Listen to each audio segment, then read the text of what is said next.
It appears we are almost ready to depart. It's a pity we didn't have a bit more time to spend on spellcasting. I presume you've been practicing the spells we worked on. I have, Professor. Well, I'm quite sure I've never seen anyone take so quickly to a second-hand wand. You'll be a force to be reckoned with when you get your own. Thank you, Professor Fig. I appreciate you working with me before the term begins.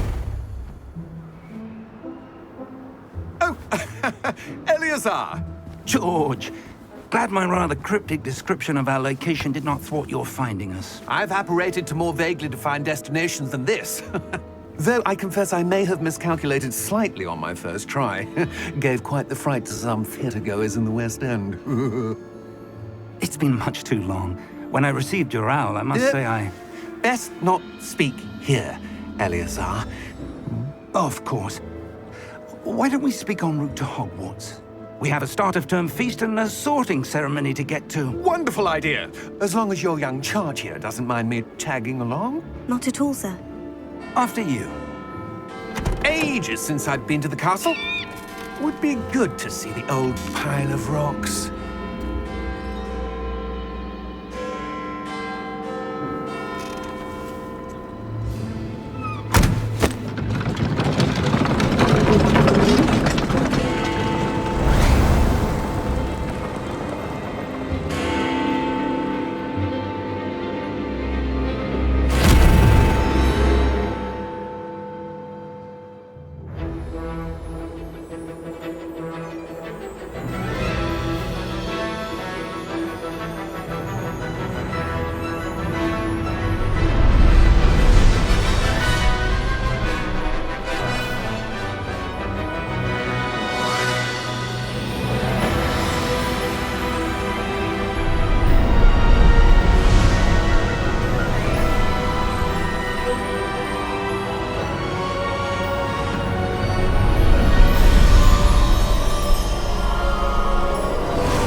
Glad I caught you before you left for Scotland.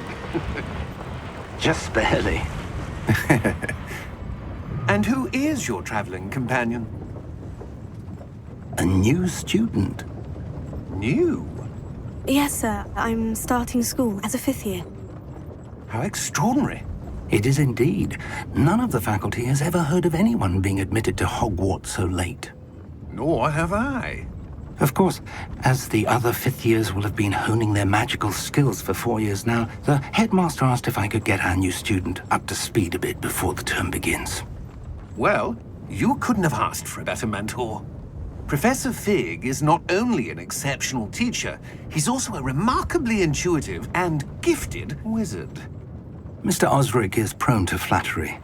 I dare say it's one of the reasons he's risen so far at the Ministry. Have you seen this? I have. Opinions differ as to how great a threat Ranrock really is. Although I've yet to convince my colleagues at the Ministry, I believe he is a significant threat. And it was your wife, Eleazar, who alerted me to his activities months ago. Miriam? How? She wrote to me about Ranrock before she died, wondering what the Ministry knew about his activities. Before I could respond, I received this. It was the last thing she sent me, Eleazar. It came to me via her owl, but with no correspondence. I can only assume That she had to get rid of it quickly, to keep it safe. presumably from Ranrock. I cannot open it. Whatever magic protects this is powerful indeed. It looks like goblin metal. That symbol. What's the glow? I don't see a glow. Nor do I.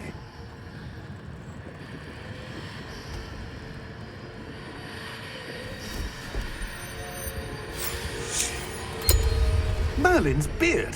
How did you... Wait! We do...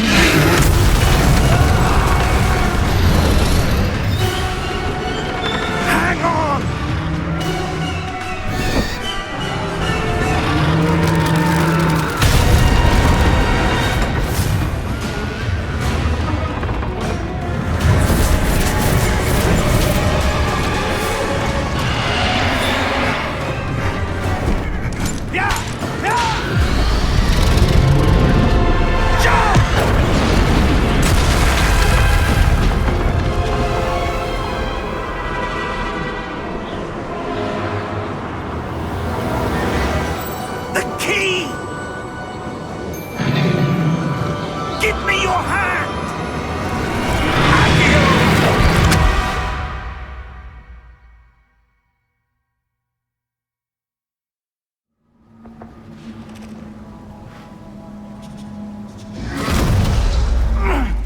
all right? You're hurt. Perhaps a bit. Take this. It's Wiggenweld potion. That stuff will right you in a second.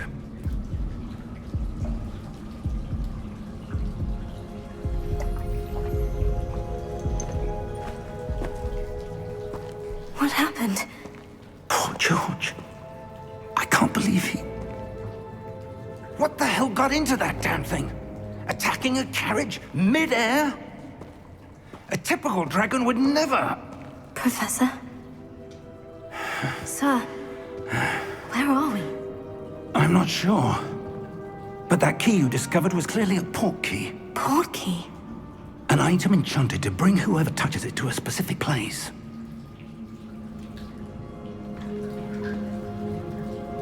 I'm feeling better, sir. If you'd like to look around a bit. I would. But stay close. We've no idea who created this port key. Or why.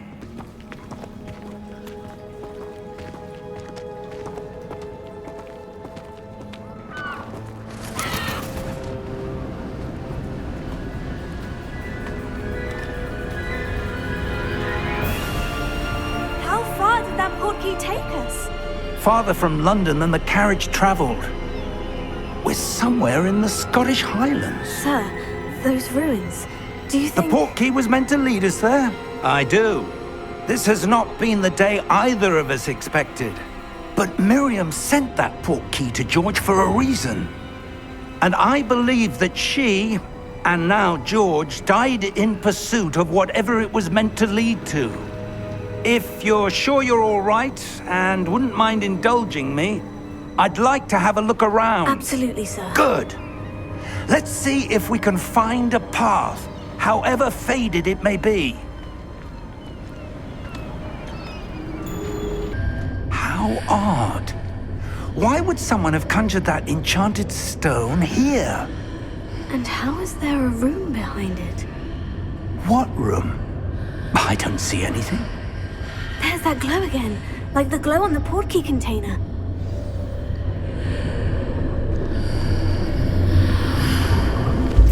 What in Merlin's name? Godric's heart. Where are we? I don't believe it. Hello?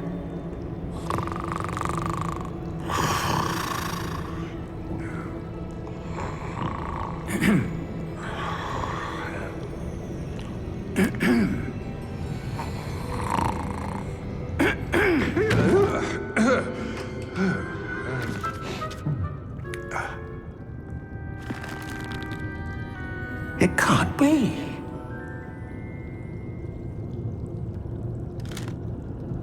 Just a moment. Oh. Where are we here?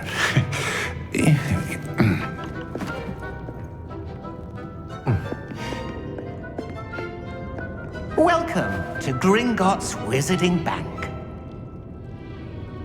Vault number 12, I presume. Precisely. The key?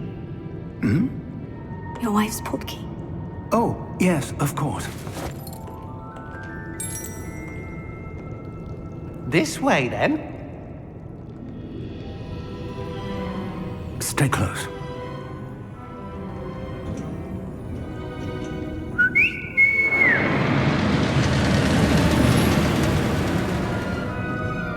After you.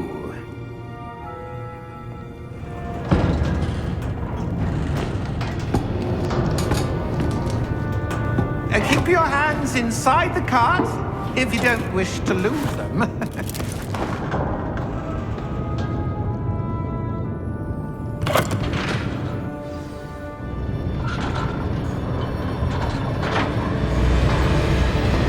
many vaults are there in Gringotts? Hundreds. In fact, you'll see quite a few on our way to vault number 12. As we speak, we're just beneath the main lobby. The vaults you see now are the newest. Are private entrances to the bank common at Gringotts? They are most uncommon. Only one with great wealth or power, or both, could have arranged for such a service. You'll want to take a breath. A what? That waterfall washes away all enchantments.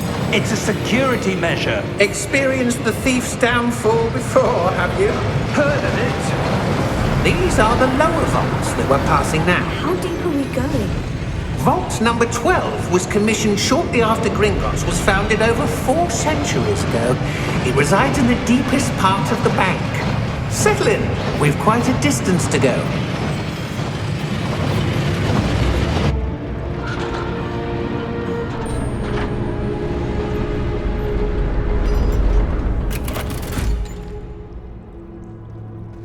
Vault number?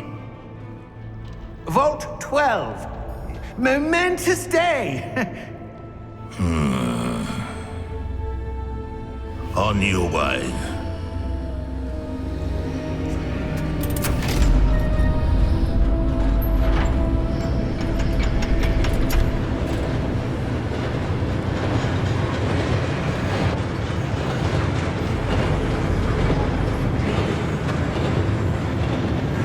Professor, the armband the guard was wearing was glowing. Like the glow you saw on the porky container? No, darker. I saw that same glow on the dragon's collar. Yeah, what was that? We were just wondering about that goblin back there. He watches over the oldest section of the bank. Rare anyone goes there anymore.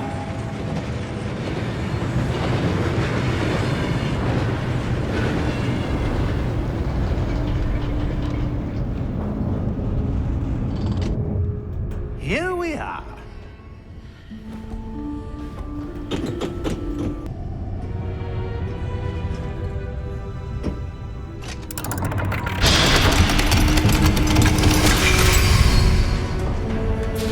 Vault 12.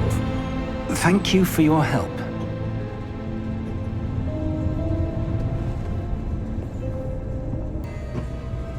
What do you suppose we should be looking for? I'm not sure. Sir, I wonder if you might... The instructions for Vault 12 indicate that I am to grant access to the holder of the key and then close the door. Wait! Best of luck. Professor? That was certainly unexpected. Let me think. There must be something here. Revelio, perhaps? Revelio? Yes, a revealing charm. No time like the present. Let's see what we're missing, shall we? There! I saw something. Lumos!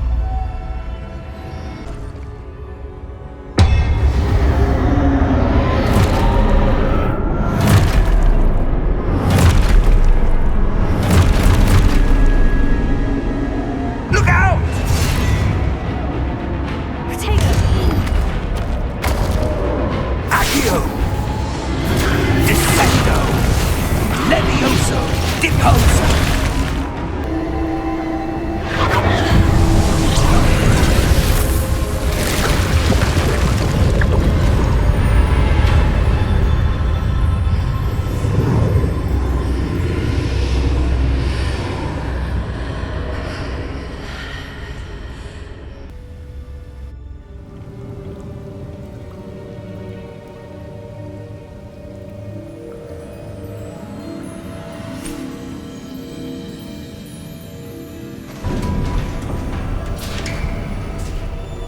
There you are.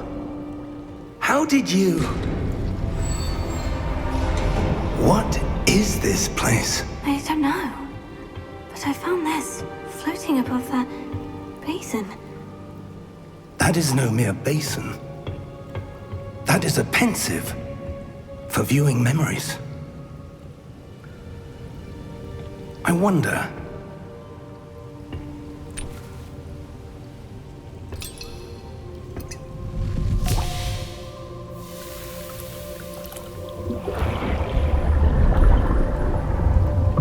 Follow my lead.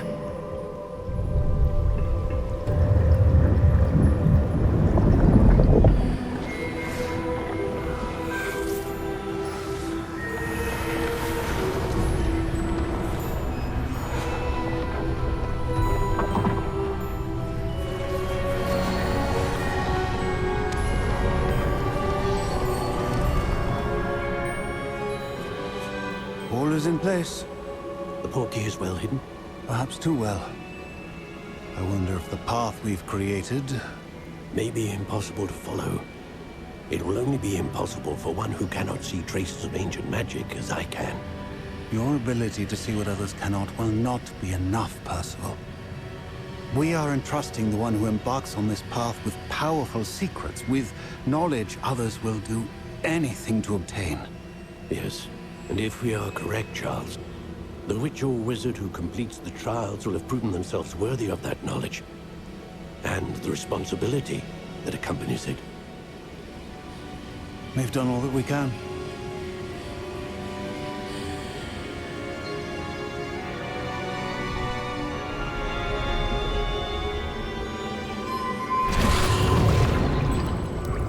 That's what you're seeing. The glow that surrounded them. Yes, sir. Astonishing. Can I see magic? Traces of an ancient magic, to be precise. The magic that Miriam had always believed existed, but could never. And you, it seems, are the key to understanding why. It all looks rather different than it did a moment ago. Someone's coming. Who were they? I don't know. But, sir, you shouldn't be in here. I was right. Ranrock. Seems my reputation precedes me. I was beginning to think no one was ever going to visit Rackham's vault. And why are you here? No need for that. Just give me whatever it is you found here and we can let bygones be bygones. Sir, they have the key to the vault. Choose your next words wisely. I only meant that the instructions to Vault 12 were quite clear. Sir, I must insist. I was to grant access only to one with the key, and you didn't have them.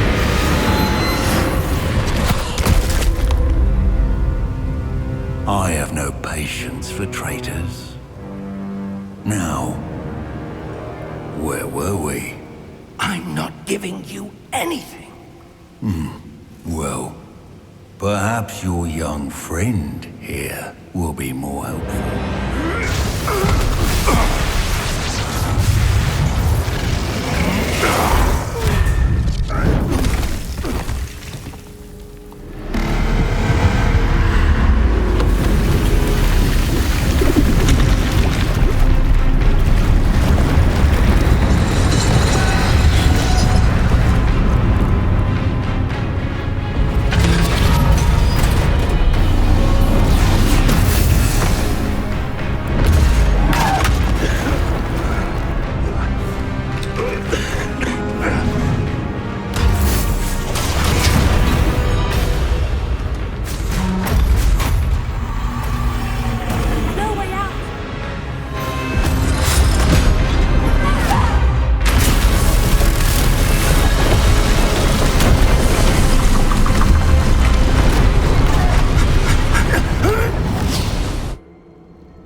Are you all right?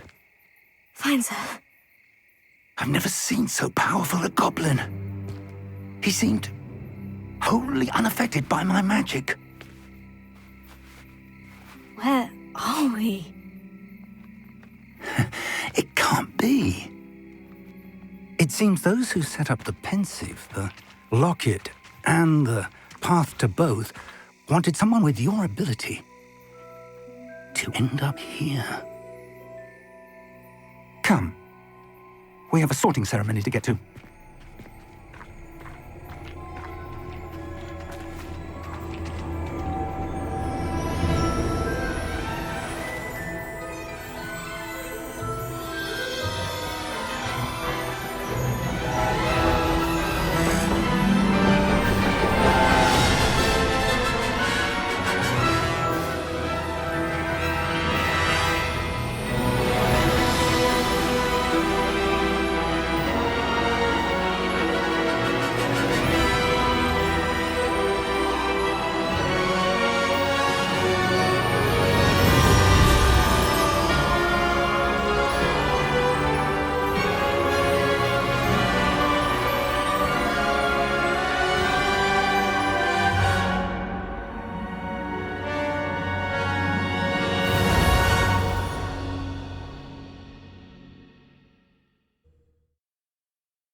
Good.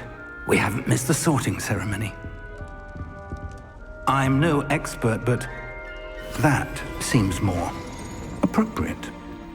Now, I need to study this locket as soon as I can, but first I must contact the Ministry. They need to know what happened to George and be warned of Ranrock. For the moment, I ask that you keep all that's happened this evening between you and me. Of course, sir. Thank you. Ready for the sorting ceremony?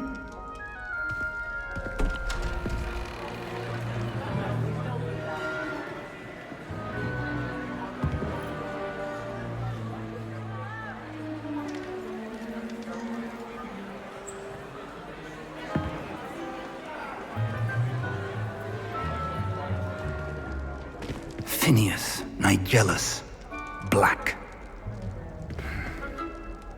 Prepare yourself to meet the headmaster. Fig, nice of you to join us. The sorting ceremony's over. There were complications. Complications? It seems the goblin problem has... Enough! Goblins. I've no time for rumors, Fig, and I'm rapidly losing whatever patience I had left. If you're lucky, we might still be able to get you sorted this evening. I'll be in touch.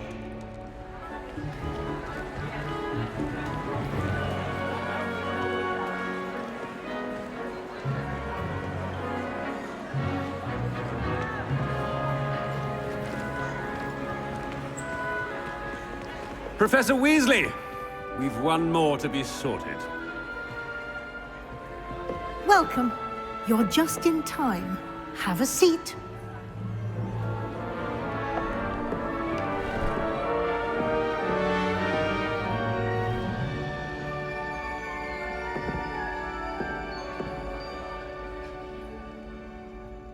Ah, yes. A bit older than the others, aren't you? You come here with preferences and preconceptions. Certain expectation. I'm looking forward to meeting my professors and learning all I can at Hogwarts. Indeed. Hogwarts has much to offer a dedicated student. And what you learn in class will prepare you for challenges outside the classroom as well. I wonder... I detect something in you. A certain sense of... what is it? A sense of loyalty? I believe myself to be a true friend. I know I value that trait in others. You do not give up easily, do you? You are undaunted by challenges that lie ahead. And your loyalty to a friend delayed your arrival here this evening. Perhaps you belong in Hufflepuff.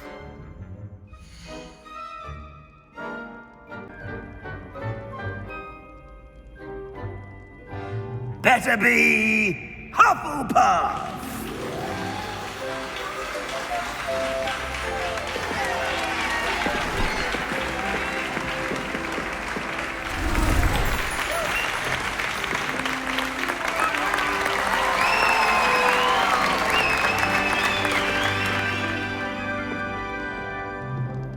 Oh, and one more thing. Due to the unfortunate injury on the pitch in last spring's final, this year's Quidditch season has been cancelled. Enough! It's not as though I've banned flying altogether, but don't tempt me. You are here to focus on your academic futures. I'm sure you will have plenty to do before classes begin tomorrow. I said, I'm sure you all have plenty to do before classes begin tomorrow.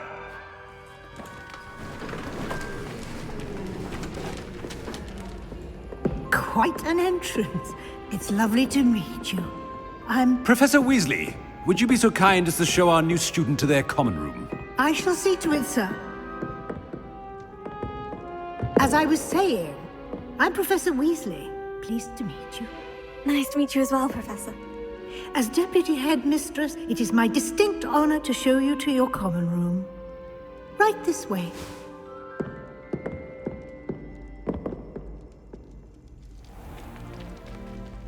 It's quite uncommon for a student to begin as a fifth year. Might be a bit of work, but I'm sure that's never stopped you before. It hasn't, Professor. Now, here we are at the entrance to the Hufflepuff Common Room. This is the entrance? Indeed.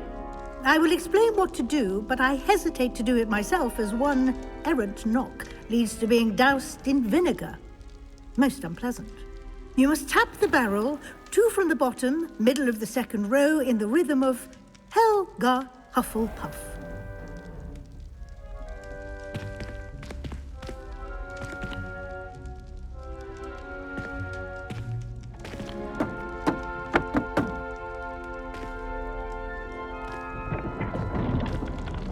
Well done. Now go on in and get some sleep. You have a big day ahead of you tomorrow. I shall be back in the morning to collect you for your first class. Thank you, Professor Weasley. You're welcome. I hope you enjoy your first night at Hogwarts. Sleep well.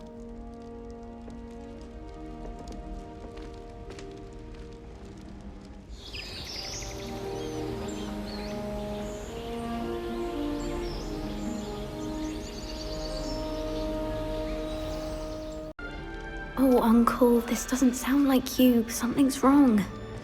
Oh, hello there. You're the new Hufflepuff, yes? I'm Adelaide. Pleasure to meet you. Nice to meet you too. Is everything all right? Oh, yes. I'm just a bit distracted. Letter from my uncle. So tell me, I've been hearing all sorts of rumors. Were you really nearly gobbled up by a dragon? That one is true. Not the typical start to a new school. That's dreadful. Well, I'm glad you made it here alive. Well, anyway, I imagine you have lots to do. I hope you have a wonderful first day. Thank you, Adelaide. Be seeing you. Of course, and good luck. Oh, hello. She's awfully regal, isn't she? Is that your owl? I don't know who she is. Likely one of the Hufflepuffs around here. Owls choose their own company anyway. Wait. You're the new 5th year.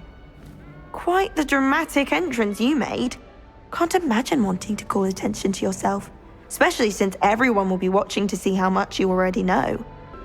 It was nice meeting you, Lenora. Of course. Adieu. Good morning. I trust you're ready for your first day at Hogwarts? I've been dreaming of this day for a long time. Can't believe I'm here. Well, you are here. Make the most of it.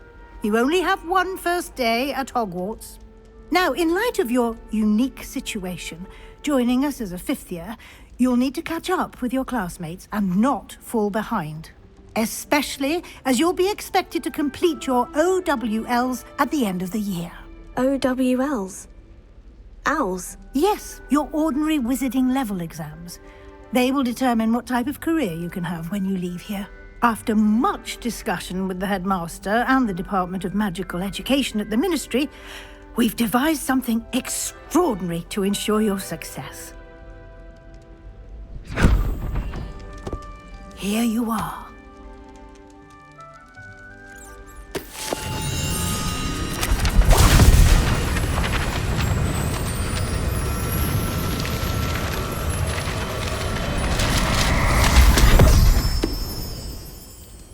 What is it? It is a wizard's field guide.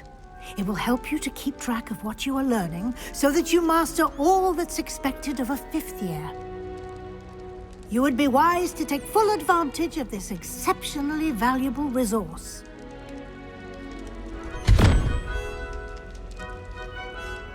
Thank you, Professor, but what do you mean it will keep track of what I'm learning? Perhaps seeing it in action will answer any questions you may have. Walk with me and we shall put it to the test. That should be all for now. You'll be expected to attend both Charms and Defense Against the Dark Arts classes today.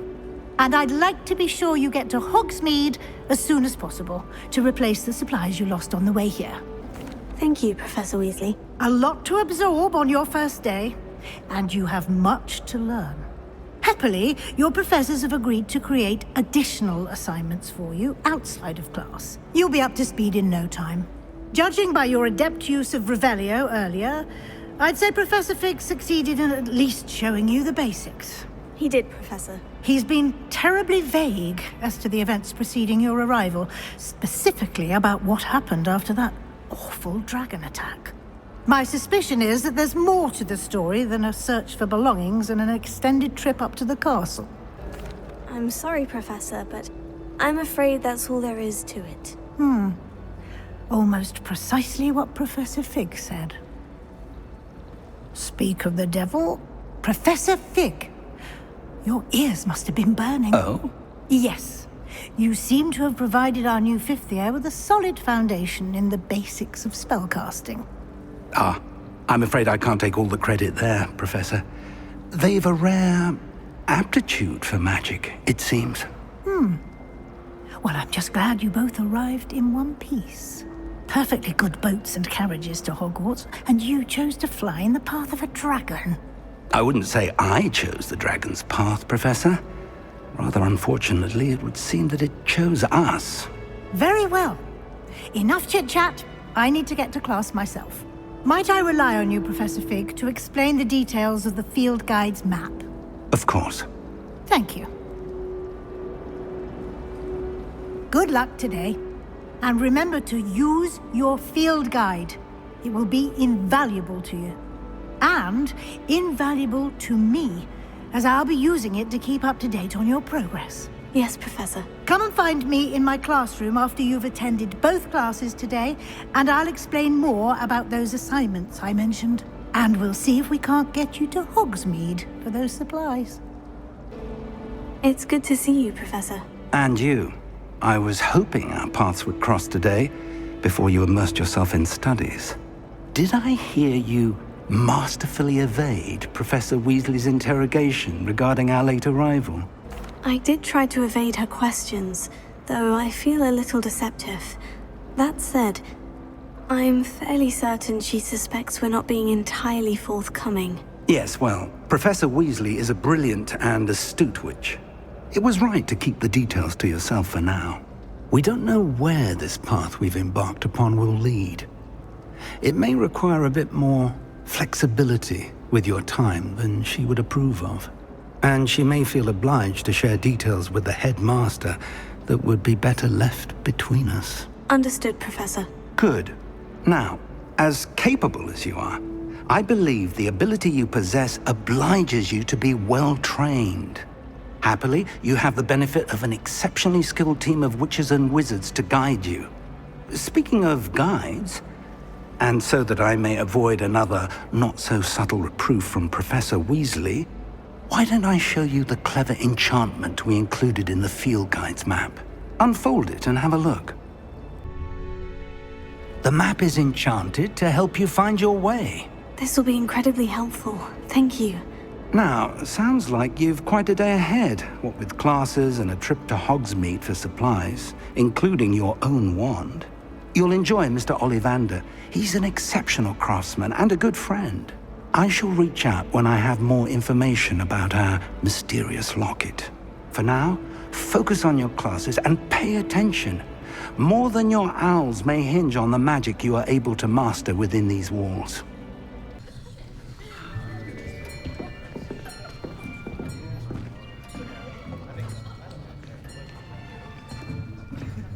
Here, behind you. There is an open seat here. Thank you. Hello, I am Nettie. So you are the new student. Have you met Professor Ronan yet? Shall we begin? Welcome to Year 5 of Charms. Now, this will be a crucial year in your education on the art of charm work, but I am confident that we will take hold with the passion and rigor requisite of such a challenge. Right, now, everyone, please open your textbooks to page 517. But before we begin, can anyone here tell me the difference between the incantations of the color change and growth charms? Anyone? Anyone? I am afraid it is too late to study now. My, the summer months must have really taken a toll on you all. By the looks of it, you all spent your holidays practicing Obliviate on one another. Do you even remember how to perform a basic summoning charm?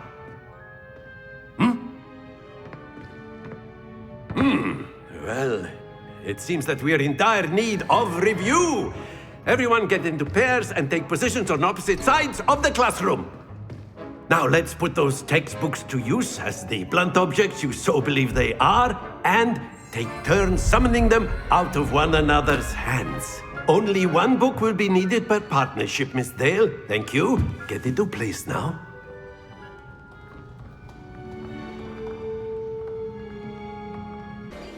Accio! That is not bad. You are a swift learner. I see a lot of potential, but remember, potential is nothing without practice. Keep at it. You might just rival Miss Onai here. Very good, everyone. That's enough of that.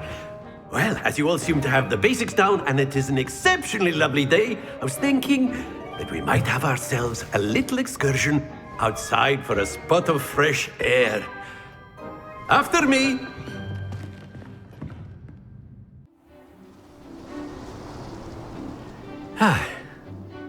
I've always found that fun goes hand in hand with mastery, as I'm sure the Quidditch players amongst us would agree. So, what better than a bit of sport to put our prowess with the summoning charm to the test, right?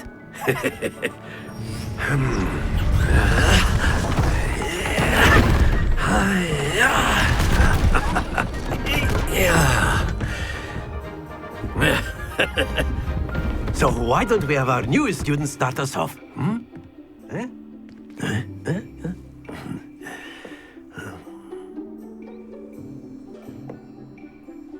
Very good. Points to Hufflepuff. But there's certainly no sport in playing without some friendly competition.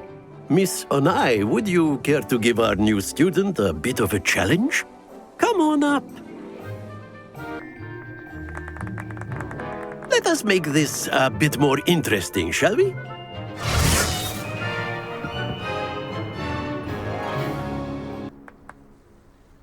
Very good, both of you. Well done. You wanted to speak with me, Professor? I did. I trust your first charms lesson lived up to expectation? Well, an outdoor competition wasn't exactly the lesson I was expecting, sir. What charm is there in the expected? Miss Onai is a talented witch. Take it in stride. One often gains the most from the battles one has lost. Of course, Professor. It was a challenging match. Miss Onai is always a fierce competitor, though I sense that she is a bit distracted of late. Now, Professor Weasley has asked that your professors give you instruction outside of the ordinary curriculum. Expect to hear from me soon regarding a special assignment that I am preparing for you.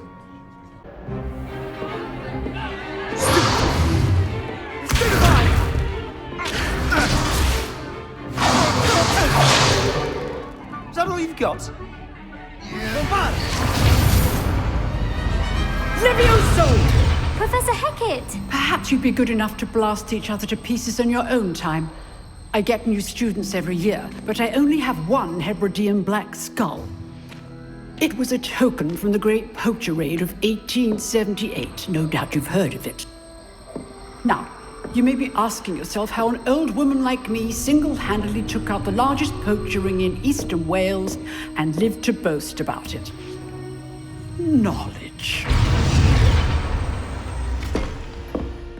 To the wise, age matters very little. Today we will review a spell that has saved me from death at the hands of dark wizards more times than I care to remember. Levioso. Levioso? A levitation charm? Levioso! A surprised opponent is a weak opponent. Care to defend yourself, Master Pruitt? No? One thing I've learned as an unspeakable is the value of simplicity, especially in the heat of battle. Now, let's practice what we've just learned, starting with something small. Levioso.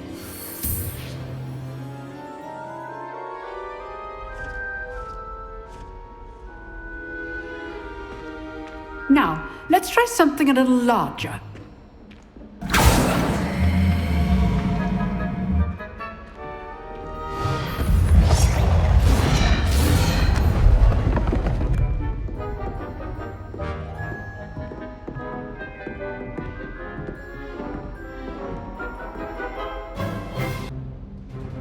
Very good, but the best way to practice is by dueling. We'll start with you two. Duelists, take your marks. Time for a proper Hogwarts welcome. Now, I want a fair duel, using only Levioso, basic cast, and Protego. You may begin. This adept. Not bad for a beginner. You give as good as you get.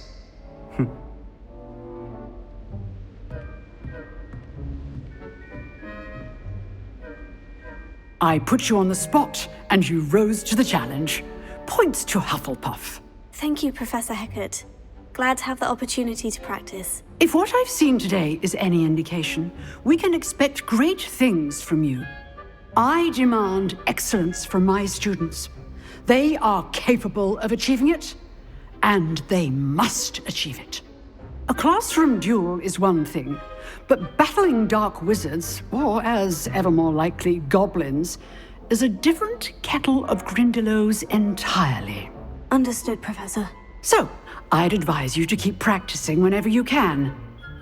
Perhaps Mr. Sallow will have some ideas for you. Again, well done today. I shall reach out soon with additional assignments. I enjoyed that. Well, that duel was quite something. Everyone will be talking about it. It was certainly good practice. Practice? It felt more like I was dueling an expert. Sebastian Sallow, by the way. Didn't expect a new student to be so deft with a wand. Then again, perhaps this wasn't your first duel. In fact, it was. Perhaps I have a knack for it. Be coy if you like, but I know better. Magic requires intention and talent. You know, you might be a perfect fit for a certain exclusive, unsanctioned dueling organization. Exclusive and unsanctioned. Count me in. Excellent. Knew I was right about you. If you want to get the most out of your time at Hogwarts, you're going to need to break the rules now and then. Whether it's joining a secret dueling club, or sneaking into the restricted section of the library, you just have to be clever enough not to get caught. Thank you, Sebastian. I'll keep that in mind. Good. Pleasure chatting with you. I'm sure I'll see you soon. Perhaps somewhere unsanctioned? We'll see if your performance today was sheer luck or actual skill. Look for Luke and Brattleby near the clock tower entrance, if you're interested. What about the room, Professor? I was thinking the same thing, Deke. Perhaps you could help. Oh, excuse, Deke. Ah, there you are.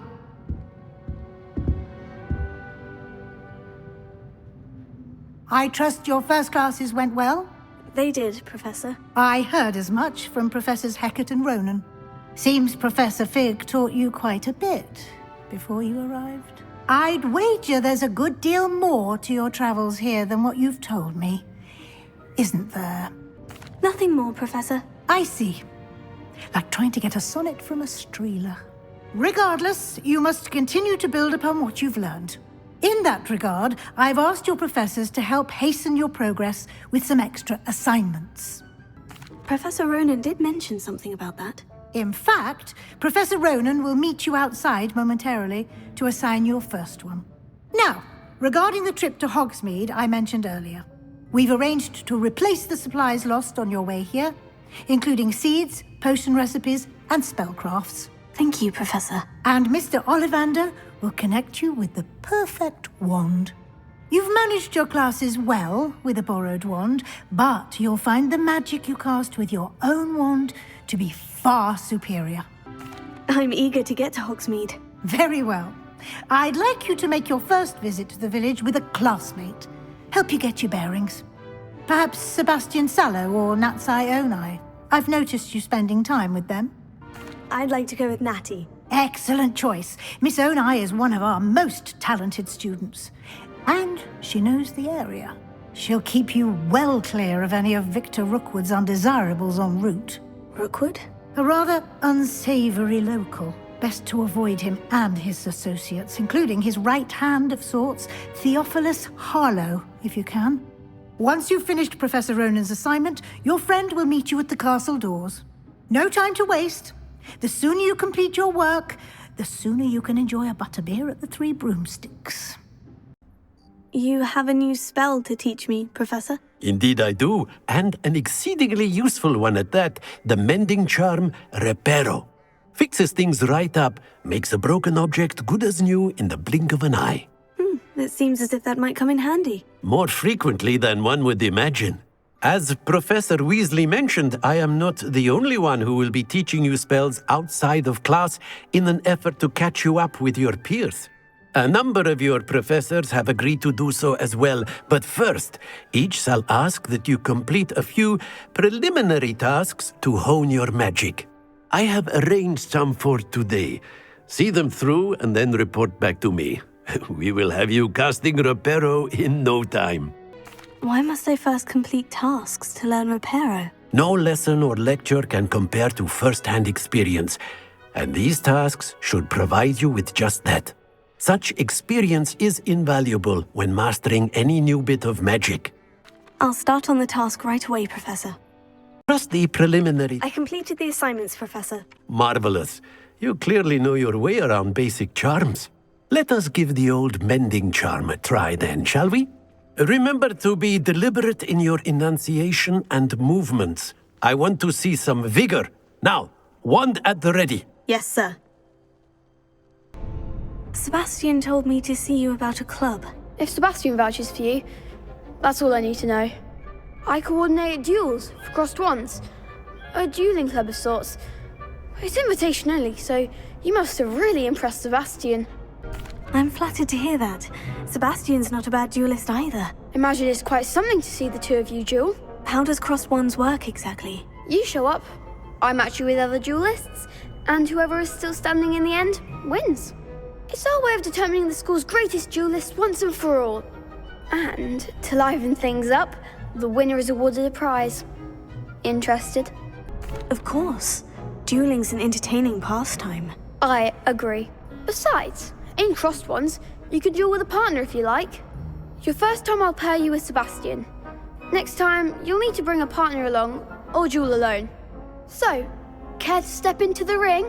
Get me in the ring. Spectacular! Let the fireworks begin! We'll make you regret signing up. Nice work. Sebastian wasn't wrong about you. There's strong competition ahead, but keep this up and you could be the next school champion. Brilliant. Count me in. I shall. Now, it takes time to organise these duels, but check with me later. I may have something lined up for you. Again, congratulations on your first crossed wands victory. Well fought. Natty, I hope I haven't kept you waiting long. Not at all. Professor Weasley tells me that you need to go to Hogsmeade. You must be eager to have your own things again. And to see the village. I've been looking forward to it. Good. Shall we set off? I intend to give you a first-rate Hogsmeade experience.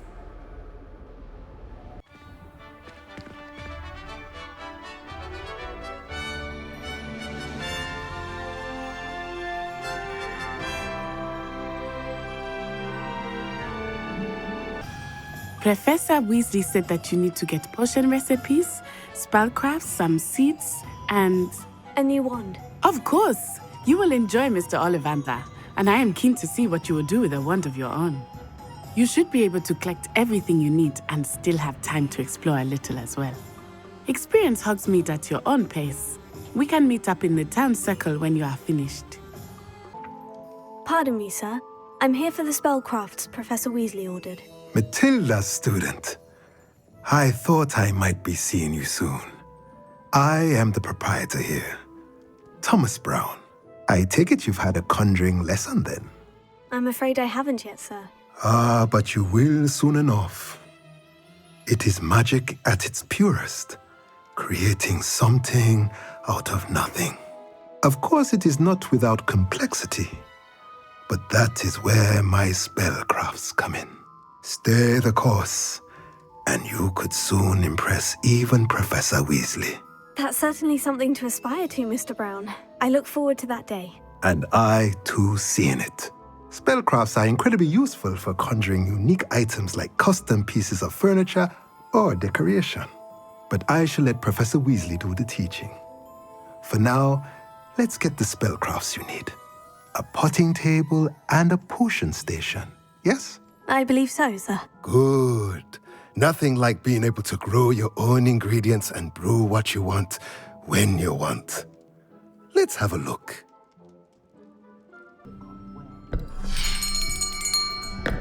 I'll be right with... Ah, it's you. Just a moment, please. Hello, sir. I'm looking for... For a new wand, yes.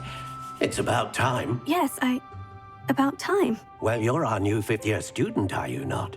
Oh, what am I saying? Of course you are. Gerbold Ollivander's the name.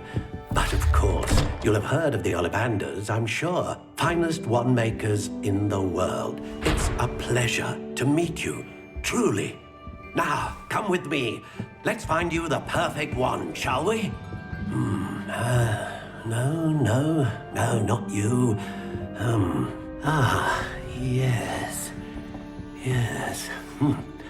Powerful core. 10.5 inches. You might do.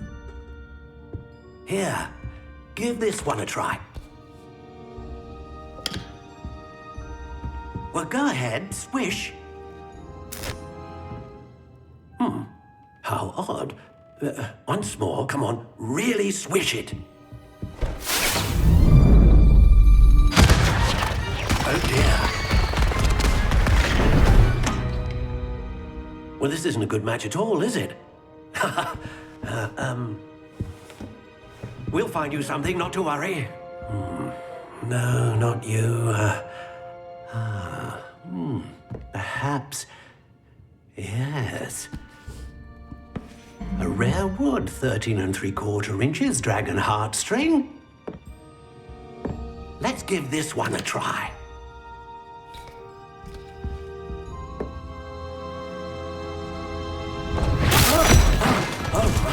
Oh, goodness.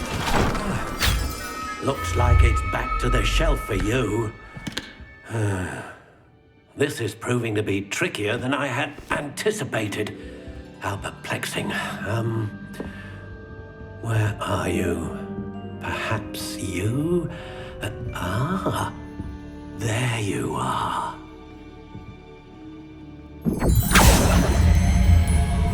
Yes, I think you might be the one. Here, take it. What do you think?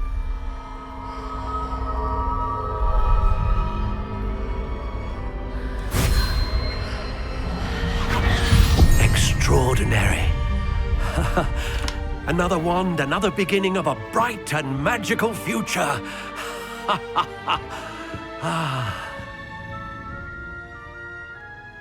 Now, how did that feel? Good. Different. I sensed a sort of surge of some kind. A match. Your connection seemed particularly powerful.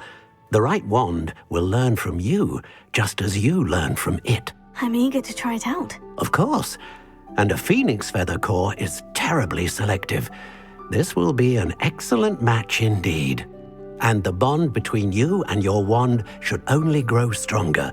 Do not be surprised at your new wand's ability to perceive your intentions, particularly in a moment of need. That sounds wonderful, Mr. Ollivander. I'll let you get to it. Do come and see me again if ever I can be of further assistance. Pardon me, sir. Oh, thank goodness. When I heard the bell, I thought you were Miss Lawang. Not that she deigns to come here. Though, I don't believe I've seen your face here before, either. It's my first time in Hogsmeade, actually. Is it really? Well, Parry Pippin at your service. And this is J. Pippin's Potions. Potions for all ailments. You'll have read it on the sign, of course, but Grandfather always made me say it in full. How may I help you today? Professor Weasley sent me to collect some recipes. I'm new at Hogwarts. You're the student she sent the owl about. I set your things aside immediately. I suspected if you're anything like I was at your age, you'd want your potion supplies. Is it not the most fascinating art, potion making? Rivals anything you can do with a wand, I've always said. Are potions really that versatile? They may not be as showy as spellwork, but make no mistake, they are just as powerful. They can heal, destroy, protect. You'll discover all of this soon enough. As it's your first time in, I should mention that it's not just potion recipes I sell. Pardon me, sir. I'm here for the seeds Professor Weasley arranged for me to collect. Oh, the dittany for the new 5th year. I take it that's you, then. Merlin's beard. Starting Hogwarts as a 5th year. You must be positively reeling from it all. Not at all. I'm choosing to see it all as one big adventure. Well, bravo! Not everyone has the temperament to take things as they come. Name's Timothy Teasdale, by the way, and this is my shop, the Magic Neep. I keep the cart out here because I like a good chat. Can't very well be in the thick of things if I'm hidden away inside now, can I? I suppose not. In addition to seeds, I have plenty of plants. Grow everything myself. My speciality is potion ingredients. Even Pippin purchases from me. But what say we get you a packet of Dittany seeds? I have everything. I see what you meant about not being able to pick a favourite shop. We should walk around a bit more. Perhaps today is the day I finally pick one.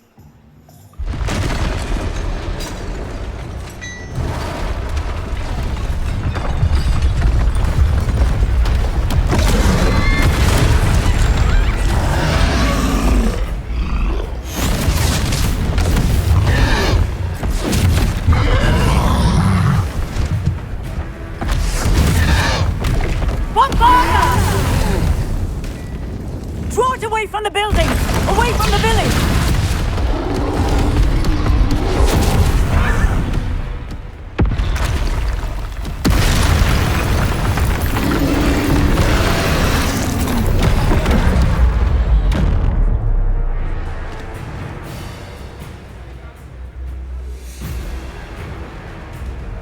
We need to make sure he stays that way!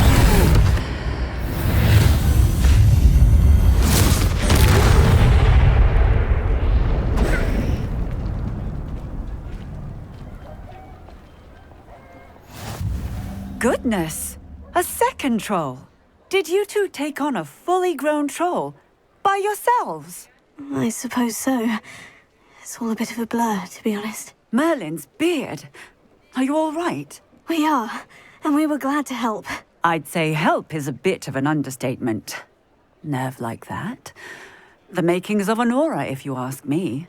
If you are unharmed, perhaps the two of you wouldn't mind helping me put a few things back to where they were. Of course, officer. Singer. Officer Singer. And thank you, again. Hello, sir. I don't believe we've met. Allow me to introduce myself, Augustus Hill, clothier extraordinaire. I should like to thank you for your remarkable bravery in fighting those trolls, and not to mention your help restoring Hogsmeade to its rightful state. I was happy to help. Frankly, you deserve an Order of Merlin. But I can offer you something much more useful. I own Gladrag's wizardware, and among my inventory are some unique items that afford certain protections, as it were. Life-saving protections. And as I suspect this won't be your last dangerous encounter, I'd like to give you one such set of robes, in thanks for what you did today. Thank you, Mr. Hill. That's very generous of you. It's the least I can do. Now, let's try this on for size, shall we? What an extraordinary introduction to Hogsmeade. I would say that we, and you in particular, have earned at least one butterbeer. Shall we head to the Three Broomsticks? Sounds like a good idea. Wonderful. Just down this way then.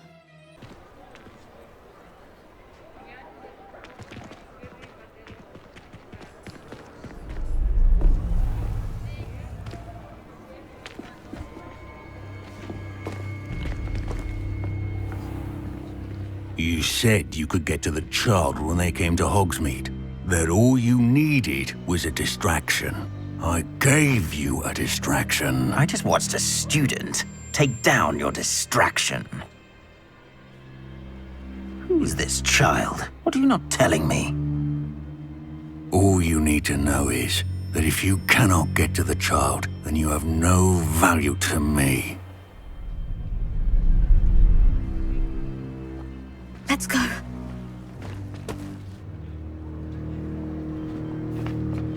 Did they see us? I don't think so. What was that goblin doing with Victor Rookwood? Ranrock is working with Rookwood. The goblin from the Daily Prophet. I knew I'd seen him somewhere. Quickly, let's get inside the Three Broomsticks.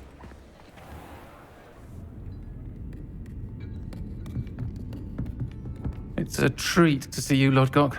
I shall let you know if I hear anything. Thank you, Sirona. You be well.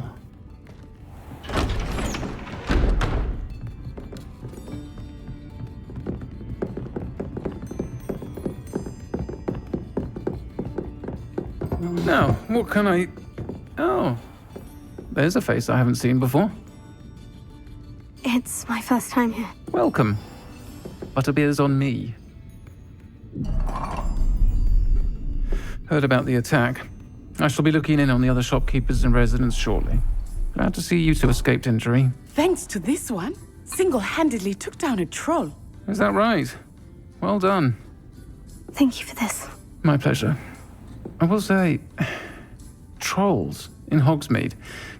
That's never happened before. Something's not right. The only brutes we usually have to deal with are... How timely.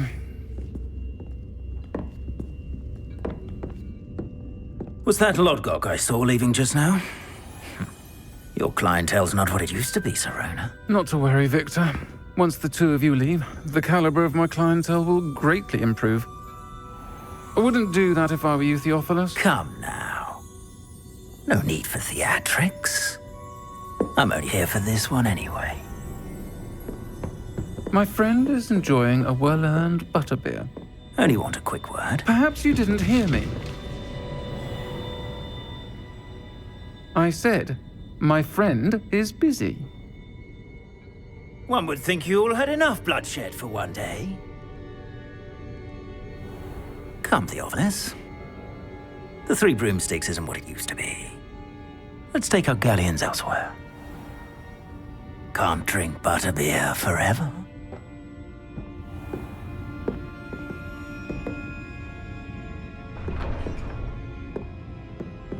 Seems you've made an unfortunate enemy. Watch your back. Rookwood and Harlow are worse than any troll you might encounter. Trolls, Ranrock, and Rookwood. What are you not telling me? I promise to tell you everything. But it's perhaps best I do that later. I am certainly glad Sirona was there. And that she isn't intimidated by thugs like Rookwood and Harlow. I want to understand what's going on, and I hope you will tell me. But for the moment, we should return to the castle. Professor Weasley will certainly hear about the troll attack soon if she hasn't already. I don't want her to worry. Professor, I'm glad to see you. And I you. Thank Merlin you're in one piece. I heard about the attack. Trolls in Hogsmeade? Sir, the trolls were wearing armor. It had that dark glow, like the dragon collar. Goblin silver. Ranrock used it to control the dragon. But how? And why send trolls to... They were there because of me. I overheard Ranrock talking with Victor Rookwood. Ranrock was in Hogsmeade with Rookwood. The trolls were Ranrock's distraction so that Rookwood could get to me. And he would have, had Sirona and the patrons at the Three Broomsticks not intervened. This is grave news indeed. If Ranrock's goblins and dark wizards are after you, they want what we found in that vault. Speaking of the vault, do you think that Ranrock is working with any of the goblins at Gringotts? I do not. Gringotts goblins aren't typically the friendliest of beings, but they have a great deal of integrity. No, I dare say after what happened to that poor banker, the goblins at Gringotts are no followers of Ranrock. They're after the locket. You said you discovered something in it. Yes. I discovered an inscription. When I read it aloud, this map appeared. Clever enchantment. It's a map of Hogwarts, to be sure, but I do not know where it leads. It leads to the library. The restricted section, to be precise. And a bit beyond. I see traces of magic there on the map. I suspected you would see something. Shall we go? I appreciate your enthusiasm, and I'm eager to discover what we may find there as well. But if our experience at Gringotts, let alone what happened to Miriam, taught me anything, it's that the path we're on is terribly dangerous. I'd like you to work with Professor Hecat a bit, before we continue. But sir, how dangerous could the library be? Perhaps we're only after a book. Perhaps we are only after a book, but we should be prepared for anything. Once you've honed your defensive magic further, come and see me. I'm here about the new spell you wanted to teach me, Professor. Good. Professor Fig indicated a certain urgency to you completing your defensive magic assignments. As such, you are to learn Incendio, the fire-making spell, handy for lighting torches, burning away spider webs, and, when necessary, defending against those who would wish to do us harm. Sounds versatile. Quite. But before we get started, I'd like you to complete a few tasks. You may be surprised by some of them. Astonishing how much students don't think their professors know.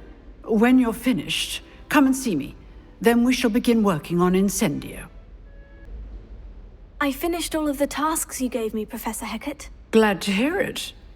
Then you should be ready to learn Incendio. Should be, Professor? Yes. I'm sorry to say, I visited enough careless colleagues at St. Mungo's to assure you that fire is a fickle servant. Your spellcasting has impressed me thus far, but please maintain focus. I would rather we not end today's lesson with your robes aflame. Let us begin. And remember, focus on the proper wand movement. Hello, sir. You'll be pleased to know that I worked on my defensive magic with Professor Hecat. So I hear. She tells me you've taken rather well to your new wand. You must continue to work with her and your other professors to improve your skills. That said, I don't wish to postpone our visit to the library any longer. So, shall we proceed? Fig, I have work for you. Come. Headmaster, I'm with a student and my schedule Your schedule will wait indefinitely, as will your student. I would think that after all the trouble you caused me with Osric, you'd be eager to make amends. My office, 5 minutes.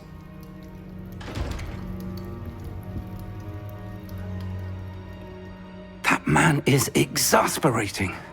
Unfortunately, our trip to the restricted section will have to wait a bit longer. But Professor... We have no choice.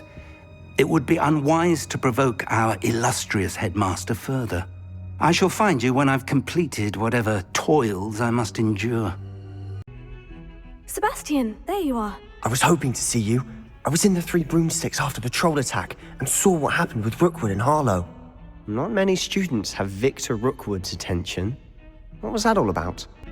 I've never even met him. Perhaps he mistook me for another student. If you say so. I won't press you now, but you will have to tell me what's going on at some point. You might need me. So, why were you looking for me? I need to find something for Professor Fig, but it's in the restricted section of the library. He can't get it himself? He was called away by Black at the last moment. I suppose I could wait to get a note from him, but... You want to show some initiative. Precisely. You mentioned being clever enough not to get caught in the restricted section. And I am. Meet me outside the library tonight, and tell no one. Thank you, Sebastian. I'll meet you later.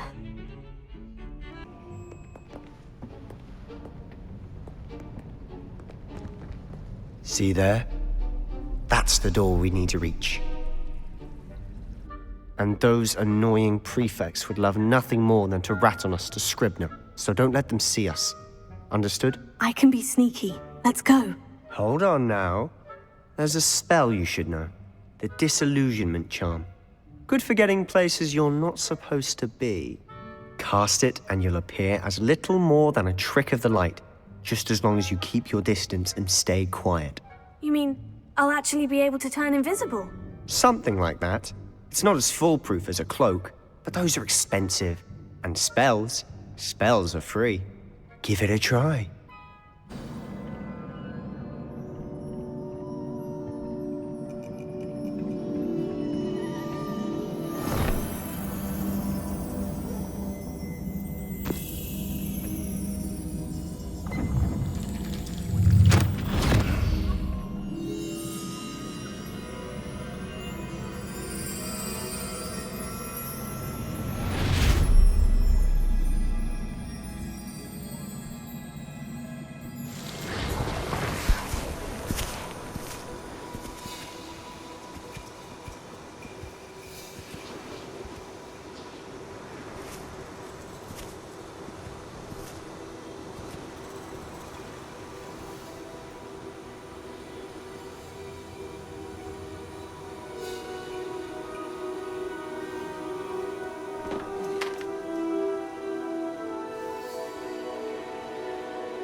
You wanted to see me?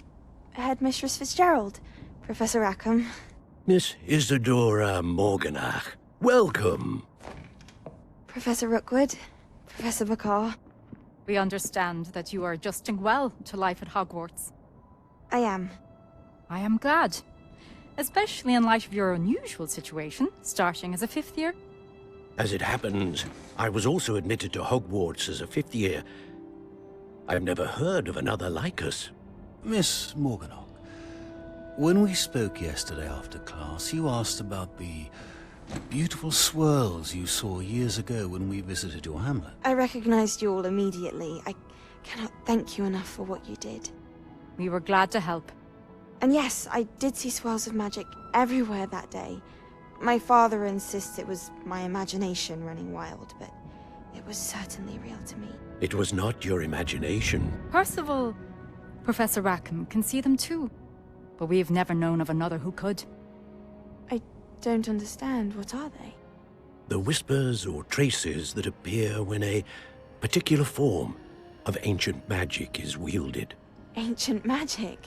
Few are capable of wielding it. Hogwarts itself is a stronghold of ancient magic. So if I can see traces of ancient magic, does that mean I can wield it too? With the proper training. But let us not get ahead of ourselves, Miss Morganach. Before I can train you to wield such magic, you must first master all that Hogwarts has to offer. A magic this powerful can do great harm in the wrong hands. It must be wielded by a select few. As such, we ask that you not speak to anyone about what we have discussed here today.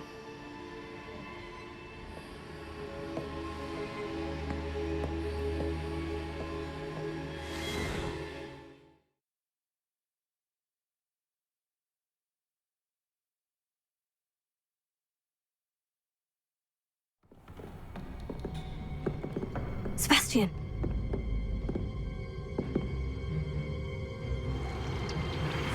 Sneaking in the restricted section again! I had thought we were through with this mischief. Clearly detentions are insufficient. I'm afraid I must take this to the headmaster. But that being said, Peeves informs me that you didn't come alone tonight. If someone has coerced you, I would have you tell me. You're a bright boy. Don't waste this. There was nobody else. I came alone. Oh, Sebastian. What will your uncle say?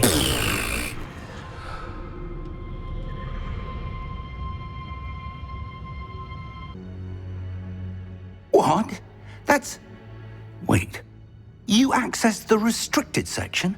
But how? Thinking on it, perhaps it's best you spare me the details. Fair enough. In fact, the book was below the restricted section, as it appeared on the map. I want to hear everything. First, let's have a look.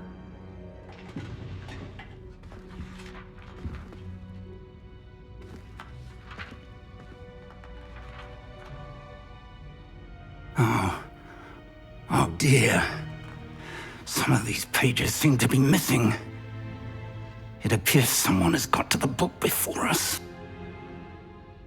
Still, I will need time to study what remains.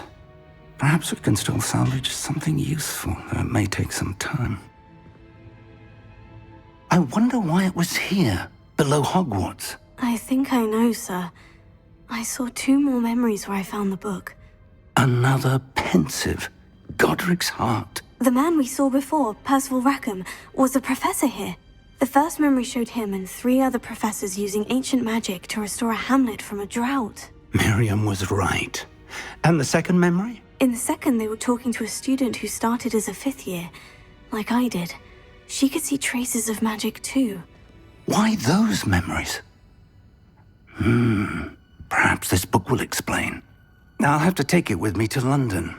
The headmaster has insisted that I speak directly to the minister about George's death. What will you tell them about Mr. Osric's death? I don't know how much I dare say. George tried to convince the ministry about Ranrock, but to no avail.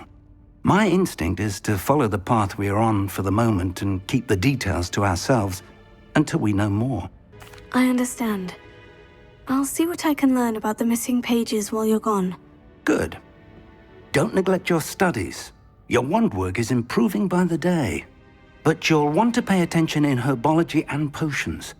There's more to magic than spellcasting. Plenty to keep me occupied while you're gone. You've done exceptionally well.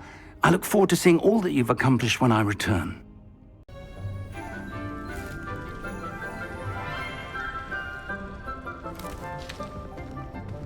Good morning, Professor Garlick. How wonderful it is to see you again, Lenora dear. Oh, here. You'll need these for today's class. A little treat for your auntie. Ah, hello. Class, please welcome the newest rose in our garden. We do look forward to growing together. How thrilling it is to have everyone back together again. This year will be filled with enchantment and excitement, but the most important thing cultivated in herbology is knowledge. The prudent herbologist is no more afraid of the venomous tentacular than the bouncing bulb. Now then, today we will be acquainting ourselves with the mellifluous tuber known as the mandrake root. Accio.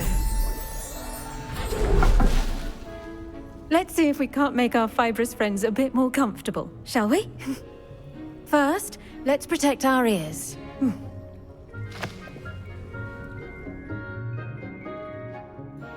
Now, everyone, grip their mandrake by the tendrils and give it a firm tug.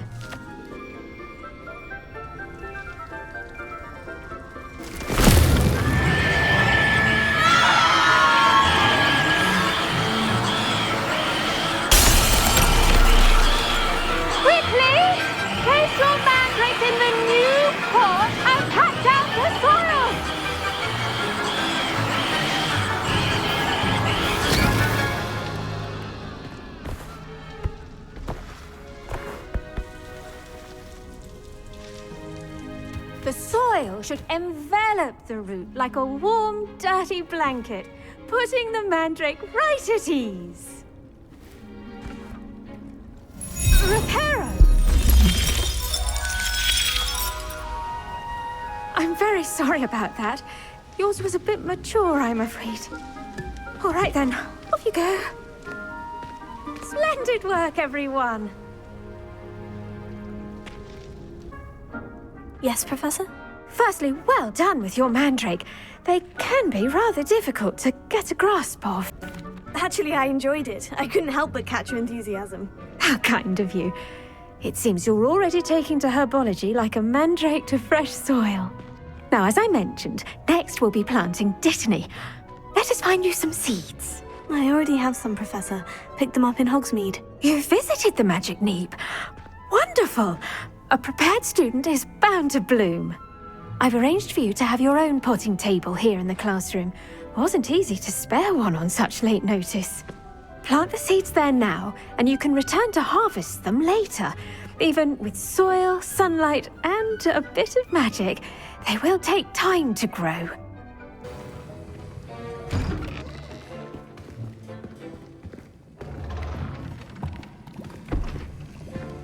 Potions is one of the most challenging and hazardous subjects taught at this school. As fifth years, you will be required to reach new heights of both discipline and intellect. You will begin this term by brewing a Wigan-Weld potion. Mr. Takar, can you tell us why this particular potion might come in handy? Yes, Professor Sharp. The Wigan-Weld potion can be used to sterilize and even heal a variety of injuries. It can heal some injuries, but not all. Points for Ravenclaw. Before today's class is completed, each of you will have brewed a Wigan-Weld potion of your own. You never know when you might need it. Please begin.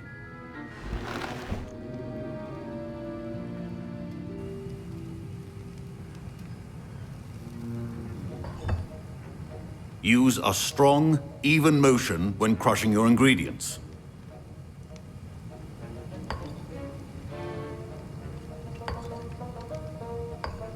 Please be meticulous when adding powder to your potions. One errant sneeze could be disastrous.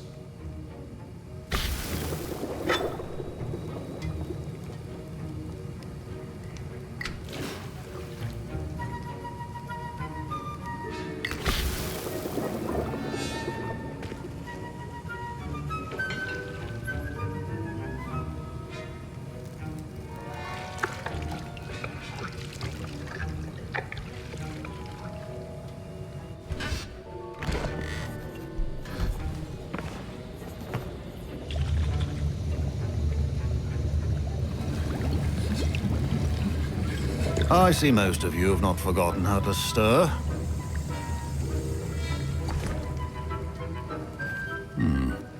Not an easy potion to brew. Well done. And from what I hear of your recent exploits in Hogsmeade, you'd also do well to practice brewing the defensive Edurus potion. Professor Weasley had you acquire the recipe from J. Pippins, correct? Yes, sir. Good. For the moment, you can find the ingredients you need in my office. But in the future, you'll be expected to provide your own ingredients.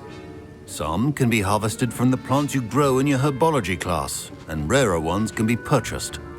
Others, however, may be harder to obtain, and will require you to be a bit more resourceful. Come and see me when you've finished brewing, and we'll see if it was skill or luck the first time around. I brewed an Edurus potion, as you asked, Professor. I'm surprised you had the time. You seemed rather busy helping Mr. Weasley brew chaos. I'm sorry, Professor. I was merely trying to help a friend. Taking responsibility for one's actions does go a long way with me. I shall assume that you've learnt a lesson. As for the work you did today at your own cauldron, I will say you've done well. I confess I was skeptical, given the advanced nature of this class and the fact you're a new student. I'm glad I was able to meet your expectations. A rare occurrence.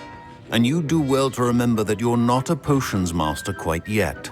In addition to having a solid grasp of how to combine various ingredients, you should gain an understanding of the ingredients themselves. Pay particular attention in herbology.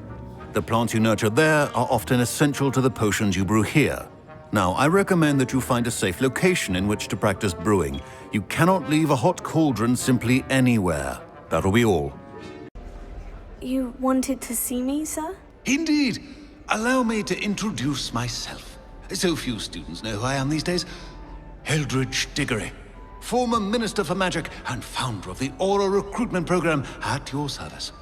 I believe you can help solve a decades-old murder, thanks to that book you found, and, in particular, its missing pages. How do you know about the book? And the pages? We portraits here more than you might suspect, and most of us can keep a secret. So, what say you? Surely a Hufflepuff such as yourself would be inclined to help seek long overdue justice. I'll do whatever I can. Wonderful. I am pleased to have been right about you. My great-niece, Helen Thistlewood, can provide you with details. She's retired now, but was a skilled aura in her day. And the unsolved murder of which I speak was her case. I often visit my portrait in her home, in the nearby hamlet of Upper Hogsfield. Shall I tell her to expect you? I shall go and see her right away. Brilliant. With what I suspect is your knack for hard work and her keen mind, both mysteries may be solved sooner than you think. Madam Thistlewood, I met your great-uncle in his portrait in my common room. He sent me to speak to you. I'm pleased you came. Uncle Eldridge believes the book you found and its missing pages may be relevant to an unsolved case from my time as an aura. Very well. I'm listening. Decades ago, a student named Richard Jackdaw disappeared after going to meet a girl named Anne. They never found his body. When his headless ghost appeared briefly in Hogsmeade, wholly unaware of how he died, Anne was convicted of his murder and sent to Azkaban. It was in large part due to the testimony of a girl called Apollonia Black. Jealous of Anne, I think. That sounds terrible, but I'm not sure how I can help. Anne's alibi was somewhat labyrinthine. She said Jackdaw promised her adventure following a map he found on some pages he'd stolen from Peeves. And you think Peeves ripped those pages from the book I found in the restricted section? If my great-uncle is to be believed, yes. At least that's what the portraits at Hogwarts suspect. Anne insisted that Jackdaw had asked her to follow the map with him, but only after she solved a series of puzzles he'd prepared. Odd way to woo a girl. She swears she never even solved the first puzzle, so they didn't meet. Jackdaw's ghost vanished almost as soon as he appeared. Without Jackdaw's puzzle, pages, or remains, Anne was sent to Azkaban based solely on Apollonia's spurious testimony. I don't understand. What can I do to help? I believe Anne may have solved the first puzzle by now, but after spending time in Azkaban, she's a shadow of her former self. She won't speak to anyone she doesn't trust, and she trusts no one. If you, a student with a connection to the pages, like Jackdaw had, spoke to Anne, she might reveal new information. What a horrible story. Well, if you think I can help, I'll come with you. This is wonderful news. You are to be commended for your kindness and bravery. Fortunately, being a retired aura has its benefits. We can apparate right to her. I've escorted ministers, professors, and many others to that blasted place. Never a student, I'll admit, but I will keep you safe. You said Jackdaw's ghost appeared briefly, then vanished. Where do you think he went? I have no idea. Evidently, he was always a bit restless, going on and on about adventure. If I had to guess, he tired of Scotland and is somewhere on the other side of the globe by now. Very well, let's go. Steady yourself. We'll apparate together. Don't worry, I've never splinched anyone. Do take care now, and tread lightly in that horrible place. We'll be there in but a moment.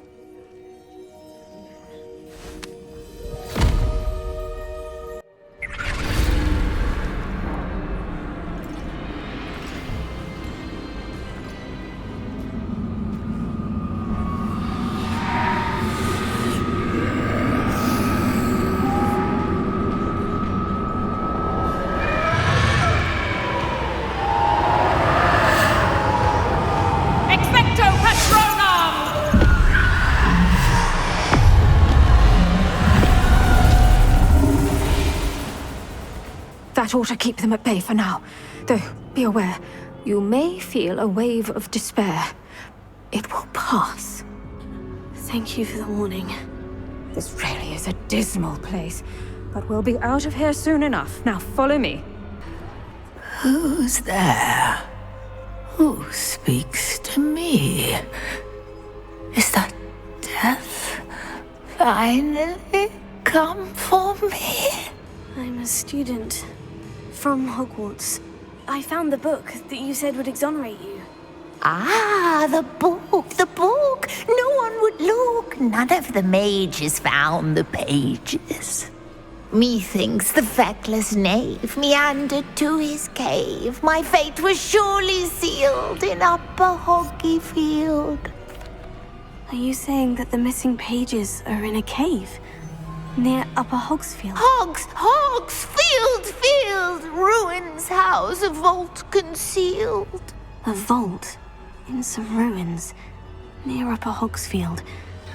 I suppose it can't hurt to look. Can't hurt to look, can't hurt to look. Go find the pages from your book. Helen, know you're here. Come in closer, be a dear.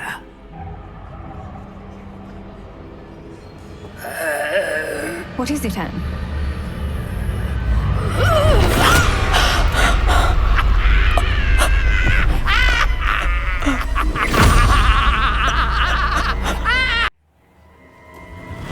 You're hurt.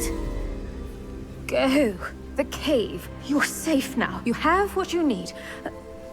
I'll be all right once I get...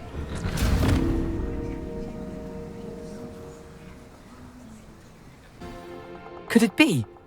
Has someone solved my puzzle after all these years? Well done indeed. Richard Jackdaw, at your service. The Richard Jackdaw. I heard you disappeared years ago. You have some explaining to do. I do? That was my puzzle you solved. What are you doing here? A retired Aura, Helen Thistlewood, told me about a map you stole from Peeves, and then Anne told me about a cave. You saw Anne? Broke my heart. I had to go on without her. Probably best for her in the end. Dare I ask? How is she? She was imprisoned in Azkaban for your murder. I fear the Dementors have taken an irreversible toll on her. What? Azkaban? Oh, poor Anne. I had no idea. I thought she'd written me off. I've been traveling the world for years to mend my broken heart. I came back here only recently. On a whim. I must speak to the Aura you mentioned and see how I can help Anne. I'm glad to hear it. Before you go, would I still be able to find the pages with the map Helen mentioned? I'm almost certain I dropped them in the cave the moment I was... They're bound to be mouldering away with the rest of me. Tell you what, meet me at the edge of the Forbidden Forest, and I'll show you precisely where to find them. Helen mentioned Apollonia Black. Did she set up Anne to take the fall? Have you never met any members of the Black family?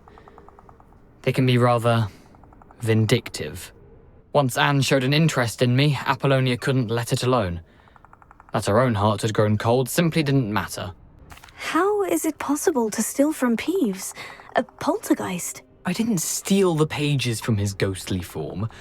I merely found them in his wake of destruction. He has a penchant for wrecking things. Books, bottles, suits of armor, whatever's likely to cause the most chaos. Found them on the floor outside the library where he discarded them. Not my luckiest find, all things considered. Thank you. I need to find those pages. To help a friend. I shall see you there. We meet again, Richard Jackdaw. I suppose I shouldn't be surprised to see you. It would take the patience of a Hufflepuff to track down these pages. Well said. Now where do we go from here? Follow me. I shall lead you as far as I can, but I fear I may remain a tad reluctant to revisit the scene of my demise. Keep your eyes open for a bird bath. When you find it, say Intramuros. I think it's Latin. Or Greek. As you can imagine, I never paid much attention in school. Shall we?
Professor, I completed all of your most recent assignments. Well done. Then you're ready to learn Expelliarmus. Pay close attention. The disarming charm may often be all you need to defeat the most powerful dark witches and wizards you might encounter. Professor, do you have a moment? I do. What is it? I wondered, did you attend Hogwarts? I did. I am a proud member of Ravenclaw House. Why do you ask? I was curious as to how Hogwarts has changed over the years. I see. Well, the castle itself, as I'm sure you have surmised, is full of surprises. I dare say more than the staircases change around here. As for the students, well, they seem to get more capable every year. Although, we got up to just as much mischief in my day as you seem to now. I used to look the other way at all sorts of roguery when I was head girl. I can tell you, however, that I did once admonish a certain Phineas Nigellus Black for enjoying a sugar quill during a lecture. I hadn't realized that you and Professor Black were, students here together. Appearances can be deceiving. You see, I was once wounded by time itself. Time itself? I never would have imagined such a thing. Ah, well, it was the risk I took with my prior position. You may or may not have heard that I was an unspeakable at the Ministry for years. An unspeakable? What does... As you might suspect, I cannot speak about what we did. Suffice it to say, the job was not without its hazards. Now, I hope I've satisfied your curiosity for the moment. You have. Thank you for speaking with me, Professor. Keep up with your wand work. One must always be prepared for mischief, both inside and outside of the castle. The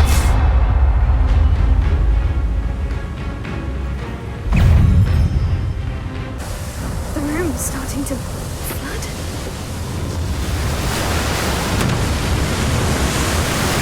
How am I being protected?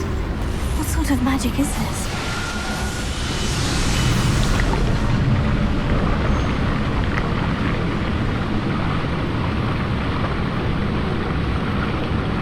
I can only hope this magic protects me until I'm able to make my way out of here.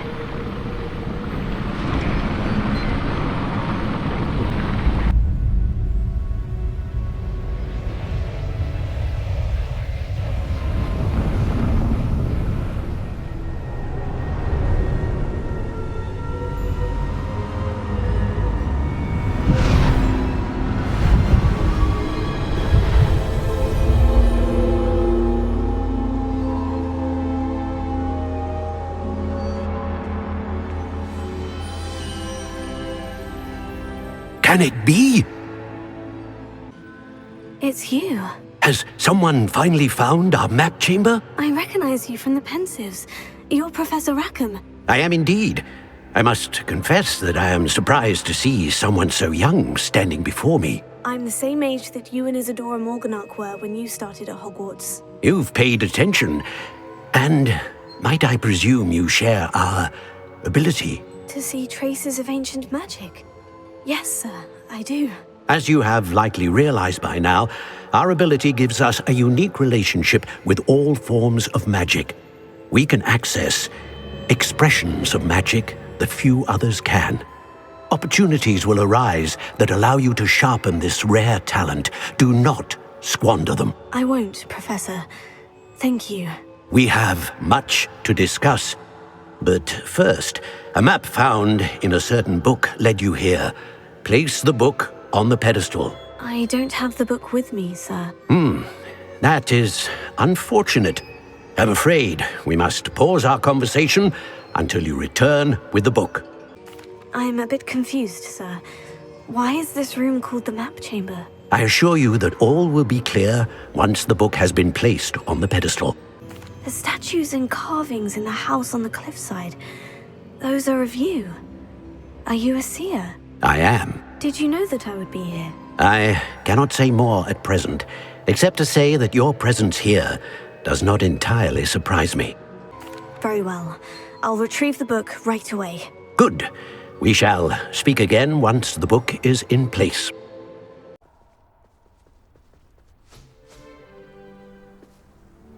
Mr. Clopton, your attention, please. Sorry, Madam Kagawa. Everyone, please welcome a new student to our flying class. Welcome. Hello. The goal of today is to remind all of you how to maneuver on a broomstick safely, as broom flight is, first and foremost, a means of transportation. This, I fear, some of you have forgotten. Diving, rolling, and loop-the-loops will not be taught or in fact tolerated in this class. We'll leave that to professional Quidditch players, like the Toyohashi Tengu.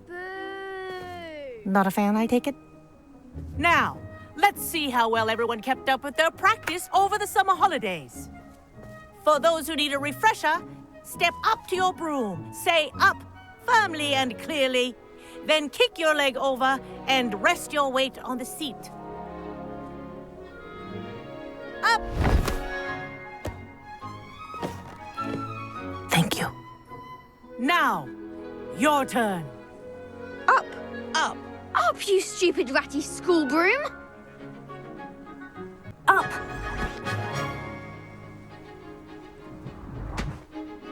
One leg over, so there's a leg on each side.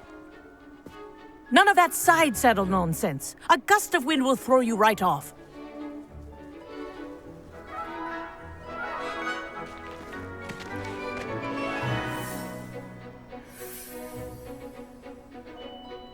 And if you hear my whistle while you're in flight, ground yourself at once.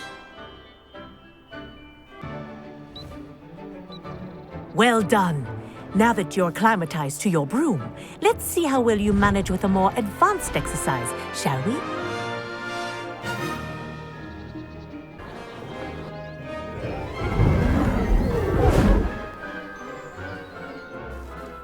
I say, I watched you fly through those rings. You seem to handle yourself on that dusty school broom well enough. I'd imagine you're ready for something a bit more challenging. But I'm getting ahead of myself. We haven't properly met. I'm Everett Clopton. Am I right in suspecting that a Hufflepuff like you might be interested in some high-flying fun? Kagawa seems strict. I wouldn't want to get into trouble. Kagawa won't even notice. Besides, a bird doesn't learn how to fly by staying in the nest. Follow me. And where have you two been? Oh, hello, Professor. We were trying to get a bit of extra practice in. Hefty points will be taken from each of you for not following my instructions. Mr. Clopton, I'm disappointed in you. You're in this class because you're still not showing yourself, or frankly, your broom, the proper respect. But, Professor... Enough! Class is finished for the day. As for you, you do well to use better judgment in the future. Chin up. That was some rather good flying.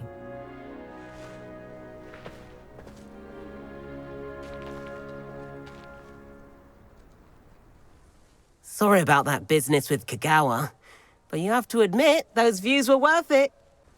It was worth losing a few house points for that detour. You seem at home on a broom. Bet if you had a fancy model, you could fly laps around Imelda. She's Kagawa's favorite. I could show her a thing or two if I had my own broom. Hate having to return the school broom after class. Perhaps I'll have to purchase a broom then. If you can, you should. Wish I could. I recommend visiting Albie Weeks at Spintwitches in Hogsmeade. He's always looking to test new models. I'll keep an eye out for you in the sky. Sebastian, it's been a while. It has. Glad you received my owl.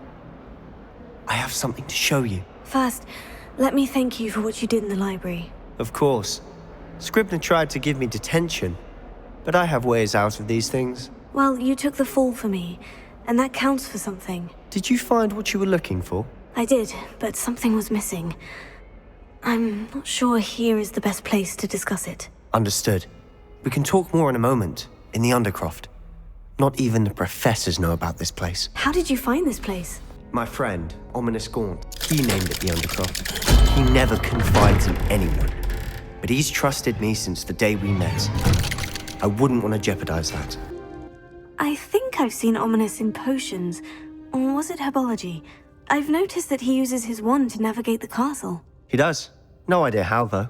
Ominous was born blind, and no spell could reverse it. His wand seems almost sentient. Not surprising, I suppose. Ollivander always says, the wand chooses the wizard. Is that how he found this place? No, someone in his family knew about it. The Gaunts are full of secrets. I've never heard anyone else speak of it, and I've certainly never seen anyone else here. Again, mention this to no one, especially Ominous. He has no love lost for his family or their secrets, but this place is special to him. Understood.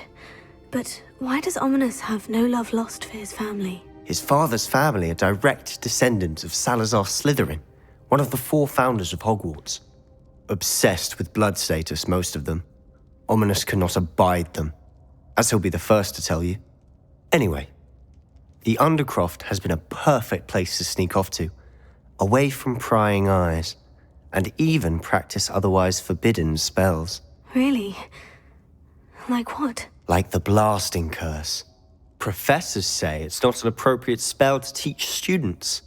This is exactly the type of magic I've been hoping to learn. There's more where that came from. Been practicing similar spells here for ages. Although, I didn't tell Anne and Ominous about every one. Haven't been here in some time. It's not the same without Anne. I'm sorry about your sister. If there's anything I can do... Perhaps when I next head to Feldcroft, you could come along. Meet Anne. She could use some cheering up. Just let me know when, and I'll meet you. Oh, she misses Hogwarts.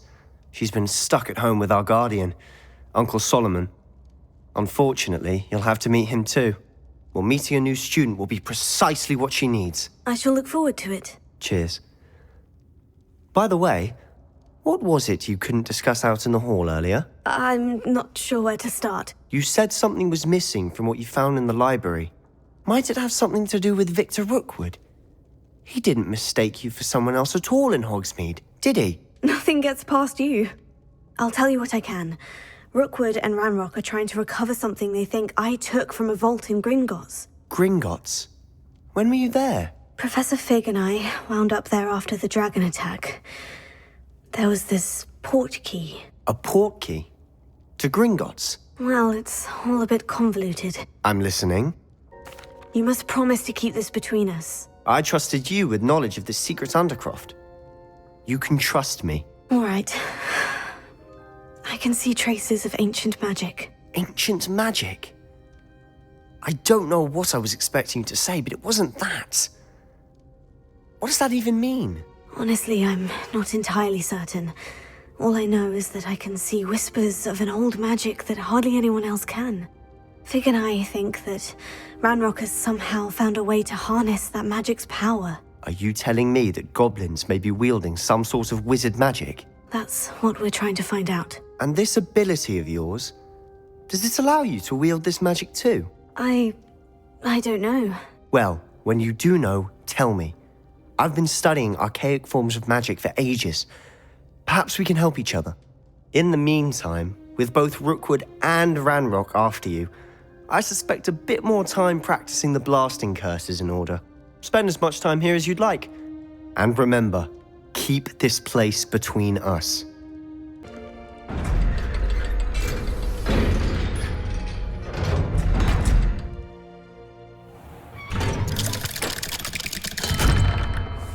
Hello, Sebastian. You there? I can hear you. Oh, hello. Ominous, isn't it?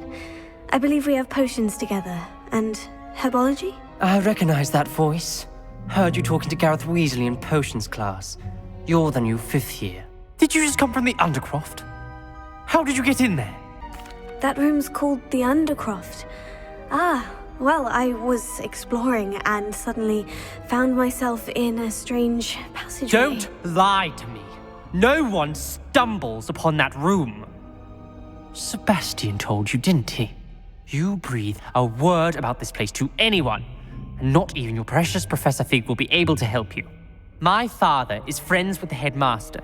I'm not afraid to exploit that connection if I need to. You needn't threaten me. I'm not going to say anything about your Undercroft. And Sebastian is a good friend. You shouldn't immediately assume the worst of him. I don't need you to tell me about my oldest friend. Thank you very much. Ominous, I just meant... I know what you meant. Sebastian gets himself in enough trouble. He doesn't need your help. Sebastian is going to get an earful about this. Professor Weasley?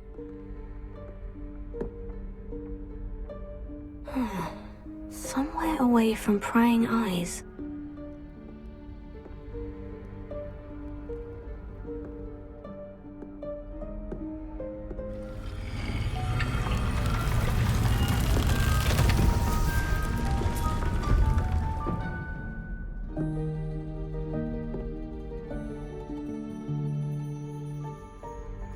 Forgive me, the headmaster stopped me and I... Merlin's beard. I see you've wasted no time. Well done. Shall we? After you, Professor.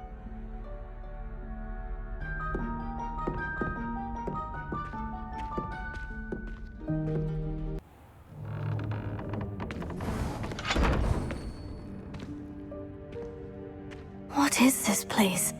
This is the Room of Requirement. It only appears when one is in real need of it.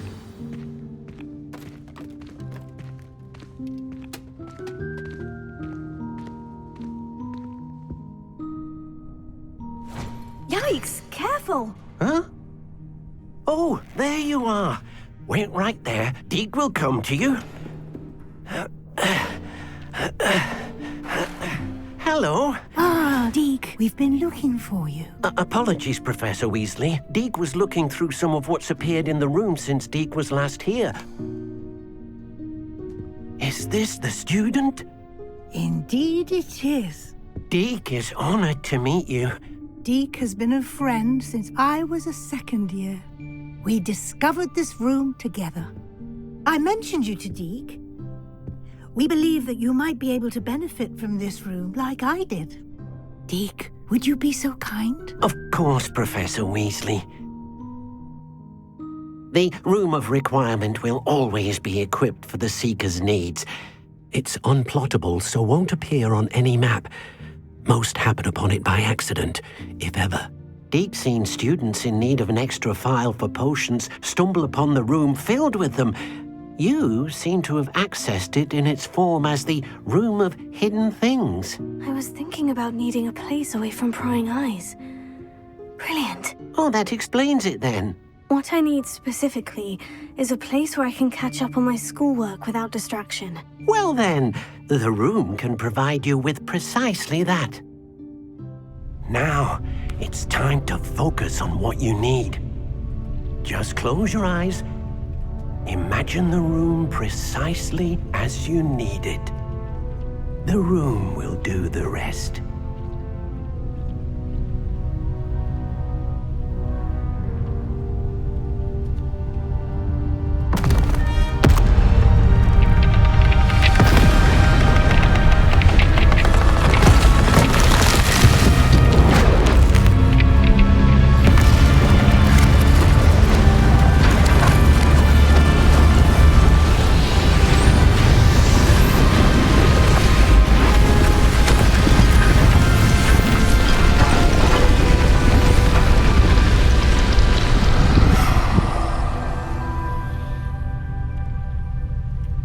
You've given yourself quite a canvas to work with.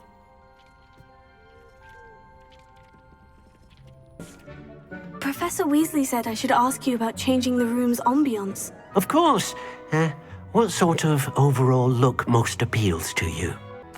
I'd like the room to feel natural and earthy, as though I'm outdoors. Oh, sounds perfect.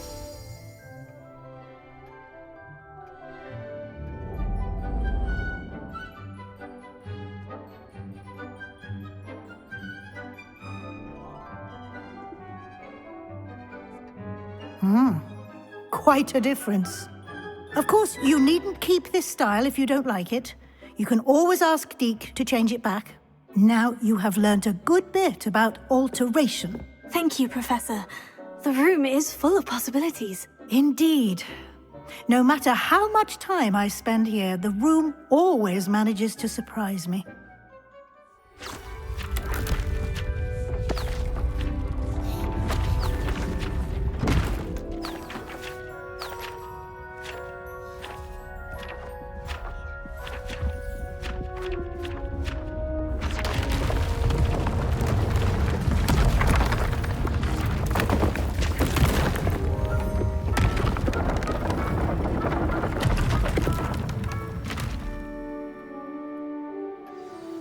An even bigger space.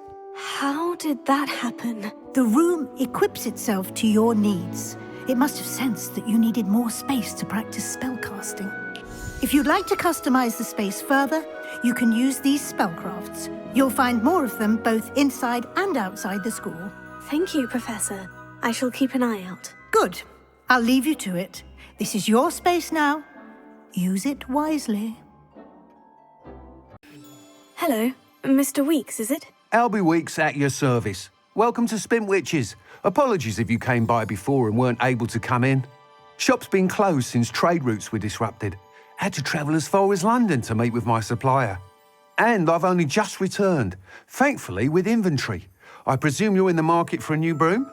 Got a few rare U-weavers available. Ember Dash, Silver Arrows. Wind Wisps too. No matter what broom you choose, you'll be pleased. They're all exceptional, both in quality and performance. I should be going now. Thank you. Thanks for stopping by. Whilst nearly any broom will certainly be a step up from the practice brooms in Kagawa's class, they all have their limitations. You seem to be a flyer who might be interested in, say, some enhancements? Go on. Ha! Knew I was right about you. I think you'll be quite happy with the performance of any broom at lower altitudes. But you may notice that speed consistency tends to falter as you rise. I believe I can remedy this issue. I have some ideas for enchantments, upgrades, if you will, that will improve the performance of any broom you fly. What I need is someone to conduct a broom flight and report back to me so I can perfect the upgrades. As it happens, another Hogwarts student, Imelda Reyes, is using abandoned broom courses for time trials. Clever girl. An ideal situation for collecting flight statistics. If you were to compete for the best time and succeed, then report back to me with how your broom behaved, I could complete work on my first upgrade. What say? Why do you need me to report to you on this broom flight? I did try to get Imelda to help, but she has some flying habits and quirks that made her difficult to collaborate with. I need a flyer with no bad habits and the knack for flying. Your classmate Everett said you're a natural on a broom. He's forever in here studying the newest models, almost as passionate about brooms as I am. If your rumoured talent for flying can help you beat Imelda's times, then having you assess the broom will be invaluable. With your help, I can continue proving myself the most knowledgeable purveyor of wizarding sporting goods around. That sounds intriguing. I'll see what I can do. Thank you. It'll be worth your while. If I'm right, the new upgrade ought to enhance brooms in every regard. And I can give you a special price. The time trial should be a bit of fun too. Go to the Quidditch pitch and Imelda Reyes will sort you out.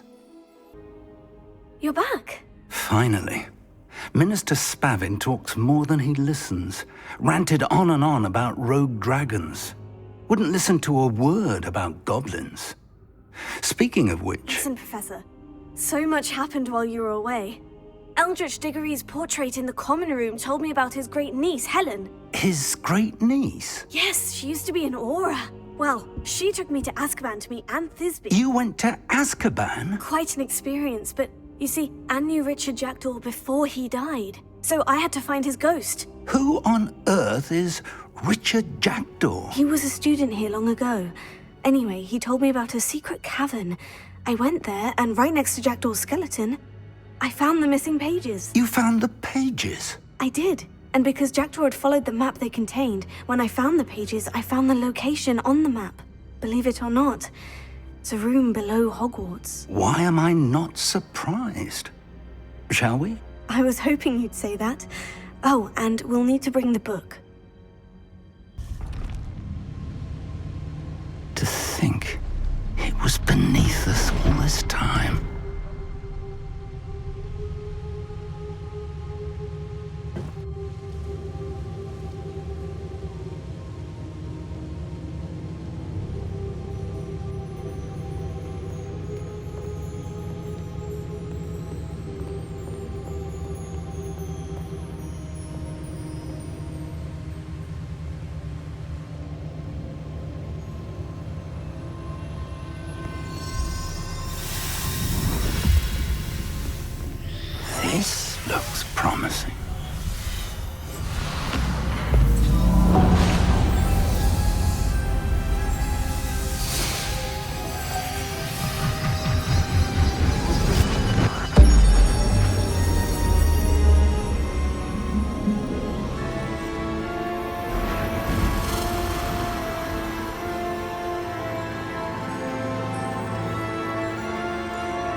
map, there's Hogsmeade.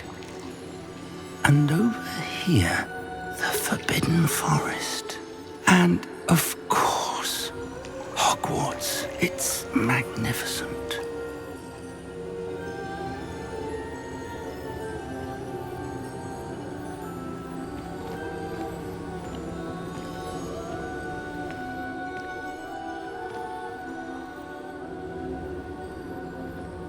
If only you were here to see this. How do you do, Professor Fig?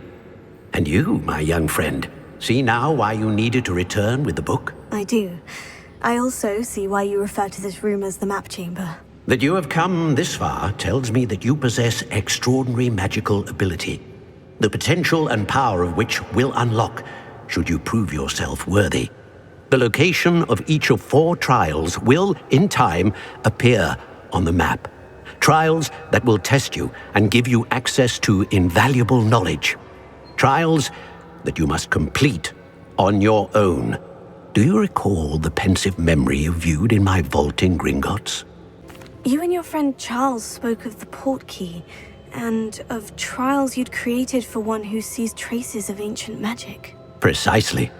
Charles is another of the Keepers, a designation we gave ourselves centuries ago, in light of the knowledge that we have been bound to keep hidden. Until, perhaps, now. So, the passage from your ruins to Gringotts, everything in the vault, the restricted section, finding this room, none of these was a trial. They were an important part of the journey, but they were not trials themselves. The fact that you have come this far, however, bodes well. The trials were designed to ensure that the power and knowledge we have kept secret for so long does not fall into the wrong hands. They will test your abilities, both innate and learned. But of equal importance, everything you witness as you complete the trials will inform what you choose to do with all that we share. You will need patience.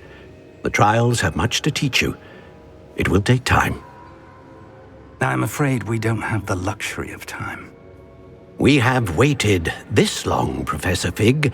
Surely a few more. Respectfully, sir, while I do not know the secret you keep, I do know that our young friend here has seen traces of a powerful dark magic being wielded by goblin kind. And we encountered an uncommonly powerful goblin wielding such magic as we prepared to leave your vault at Gringotts. We may already be too late. This is grave news indeed. Young friend, do you trust Professor Fig? I do. Then, in the light of your considerable skill and all you have already accomplished, we shall begin. You will find the location of the first trial marked on the map below you. Whilst Professor Fig may assist you in locating the trials, they may be completed only by one with our ability. Shall we have a look?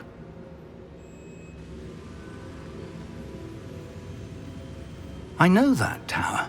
It's not far. You may have seen it yourself. Don't think I have. Perhaps your young friend is not as well traveled as you think. As your mentor, the least I can do is go ahead to make sure it is safe. Join me as soon as you can. I'll find you at the tower as soon as I can. Until then, be careful. And do not tell anyone where you're going. We're not alone. We are not. Ranrock's loyalists. Around a dozen I can see, but could be more. Can't we apparate past them into the tower? We could, but we've no idea what's in the tower. More importantly, however, I'd like to know why they're here. They've set up camp just ahead. I suggest we investigate a little before doing anything else. Let's go. Orders. Directly from Ranrock. These orders indicate that they're after something to do with names. What names? And why here? I will draw blood. Hello, Professor. Did you say San Bakar's tower? I did. Professor Bakar is a keeper you have yet to encounter. I'm glad to see that I was correct in presuming that we would meet again soon after our last encounter. Though I surmise, based on the commotion I heard, that you did not have an easy time getting to me. We did not, Professor. We encountered goblins outside the tower. That goblins were aware of my vault is disquieting enough. But if they have also made a connection to this tower, then the threat may be greater than I thought. All the more reason for us to move forward. Downstairs, near the entry, a reservoir of ancient magic, like those you've seen before, has been unlocked. Command it to access a doorway. I'm afraid I cannot say more. As Professor Fig cannot join you, he and I will, in time, see you back at the map chamber. Remember what you see. We're going to need to understand how Ranrock's loyalists knew about a tower that once belonged to a keeper. For the moment, however, you've more important things to set your mind to. A reservoir of ancient magic, I believe? Yes, sir. Then I shall leave matters in your increasingly capable hands. That said, be careful. I will, sir. I'll see you back in the map chamber.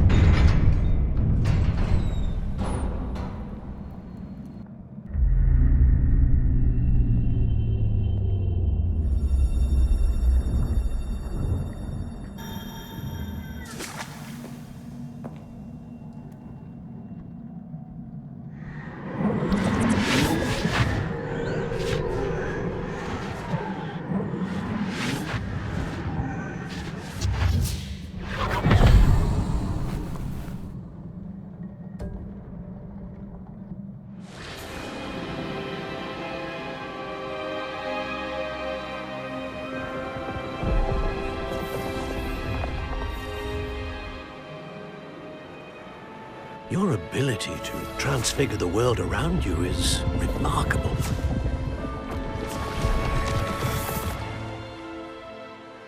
What is it?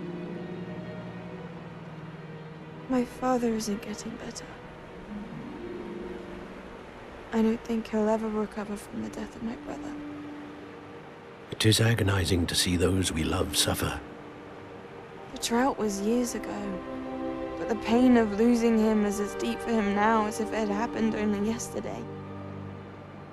He doesn't need pretty pillars, he needs peace. What if I could help him, Professor? You do so much for your father already. It's not enough. I want to take away his pain. It is tempting, I know, to use this magic that you're mastering to transfigure more than the physical world. But human emotion is a potent force unto itself. Even the most well-meaning and competent witch cannot possibly know the consequences of irrevocably manipulating it. So I'm to watch as my father's pain destroys him. It is not your pain to take.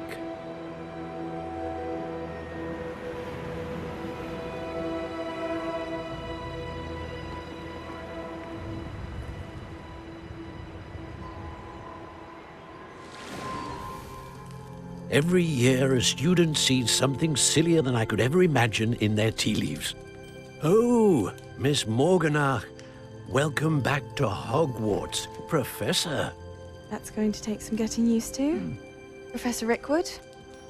I was so pleased to hear that you'd accepted the position of Defense Against the Dark Arts, Professor. Sit, Isadora. Tell us about your travels. I was actually hoping that you and the others might join me at my home this evening. There's much I'd like to share with you. That would be delightful. We shall let the others know. Very well. I shall see you then.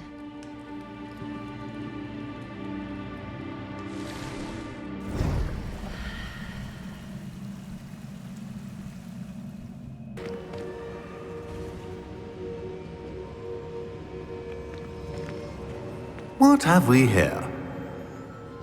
I'm a student at Hogwarts, sir, and this is Professor Fig. Professor Charles Rookwood at your service. Has someone completed the first trial? I have, Professor Rookwood.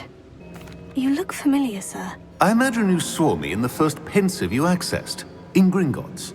So, you found the portkey to access Professor Rackham's vault, and you deciphered the map within the locket you found floating above that pensive. I did. I found something that I can't identify floating above the last pensive. Ah, yes. You will find a similar artifact in each trial. You must take care to keep them safe. You will need them to complete the journey we have set forth for you. Once you have them all, we will tell you what to do with them. Very well. Are you able to tell me anything about the next trial? Before you proceed, I would like to speak with Charles regarding the urgent situation involving the goblins. The goblins? The student has seen traces of a powerful dark magic being wielded by goblin kind. They and their mentor, Professor Fig, not only encountered goblins lurking outside of San Bakar's tower, they also encountered a powerful goblin in my vault at Gringotts.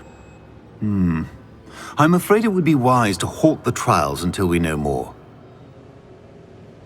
We shall defer to you in this matter, of course. Now then...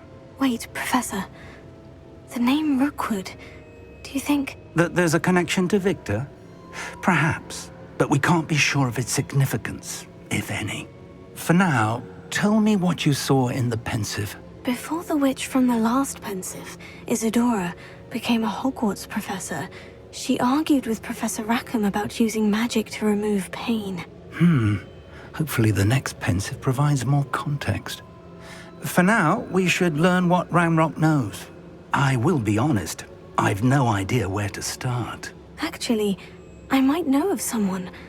I saw Sirona at the Three Broomsticks speaking to a goblin once. They seemed friendly. Well, it's worth a try. See what you can find out. Of course, don't forget... My studies, yes, sir. Before you go... Professor? Have you encountered swirling traces of magic in the world? Aside from those along our path? Not that I recall. What are they? Evidence of the Keeper's efforts to manipulate the power of ancient magic during our time. Thank you, sir. I will look out for them.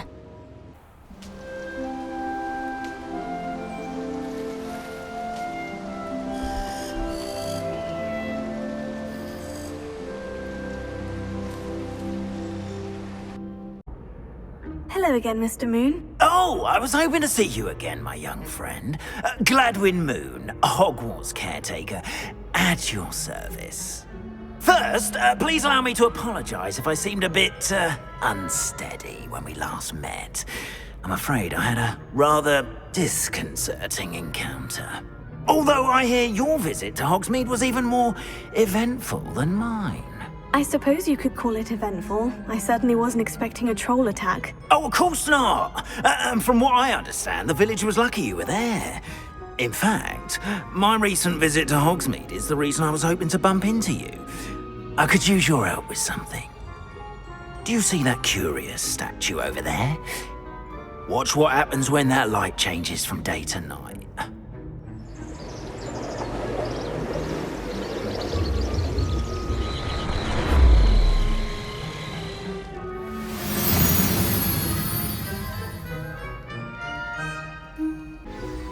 A couple of reasons, frankly. First, your daring do against those trolls in Hogsmeade has gained you a reputation for fearlessness. Second, as macabre and hideous as a demiguise is, most would find my fear of them unwarranted. You, however, have seen how they affect me. I'm at my wit's end, young friend. I simply can't bring myself to go near them. In fact, I know of 2 statues right here in the faculty tower.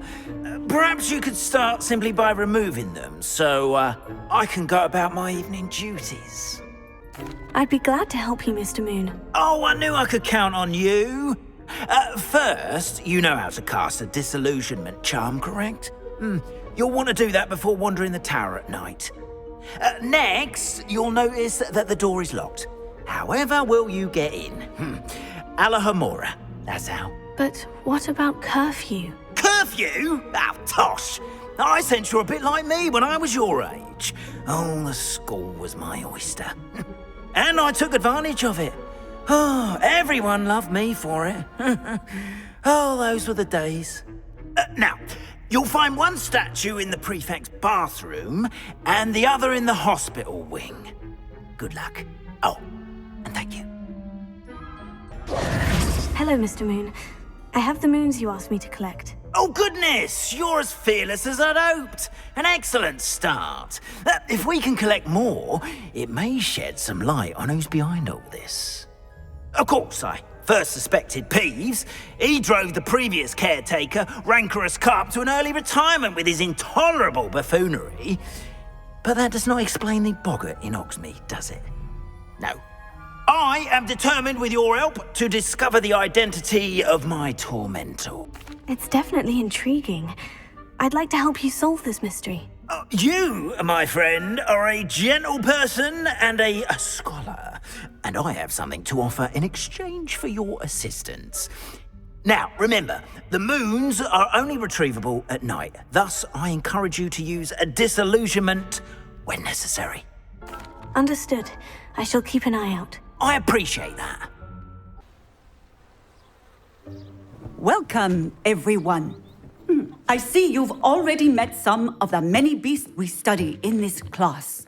Though be advised, none of these creatures should be taken lightly. They are all in their own way dangerous, especially if one does not know how to handle them properly. Now, it seems many of you are out of practice. Let's take some time to review the basics of how to care for a beast, shall we? Miss Sweeting, would you please assist our new student with the lesson today? Yes, Professor Howen. Hello, I'm Poppy Sweeting. Don't worry about Professor Howen's speech. She over-exaggerates sometimes. All the beasts in class are perfectly safe. Oh! Miss Sweeting, pay attention, please. The tongue of a puffskein can be a slippery devil. Yes, Professor. Here, you can practice on Gerald. Just keep an eye out for his tongue. I think we can safely say that Gerald likes you. That's good news. He seems very nice. He is. Kindness is one of his best qualities, right after ambition. And cleanliness. Good work, everyone. Now, let's make our way to the pens and select another beast.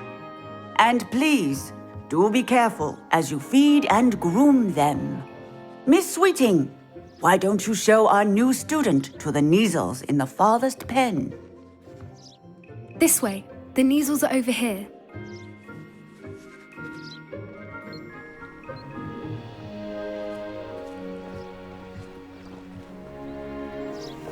Oh, couple of Kneazle whiskers ought to get me a few canuts at least. Enough to buy something from Honeydukes.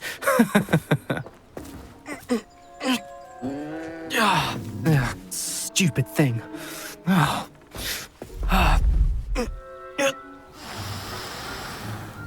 What in Merlin's name are you doing?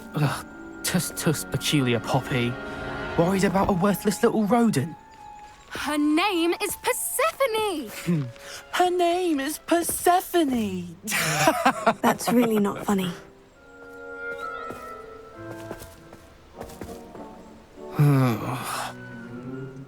Let's go.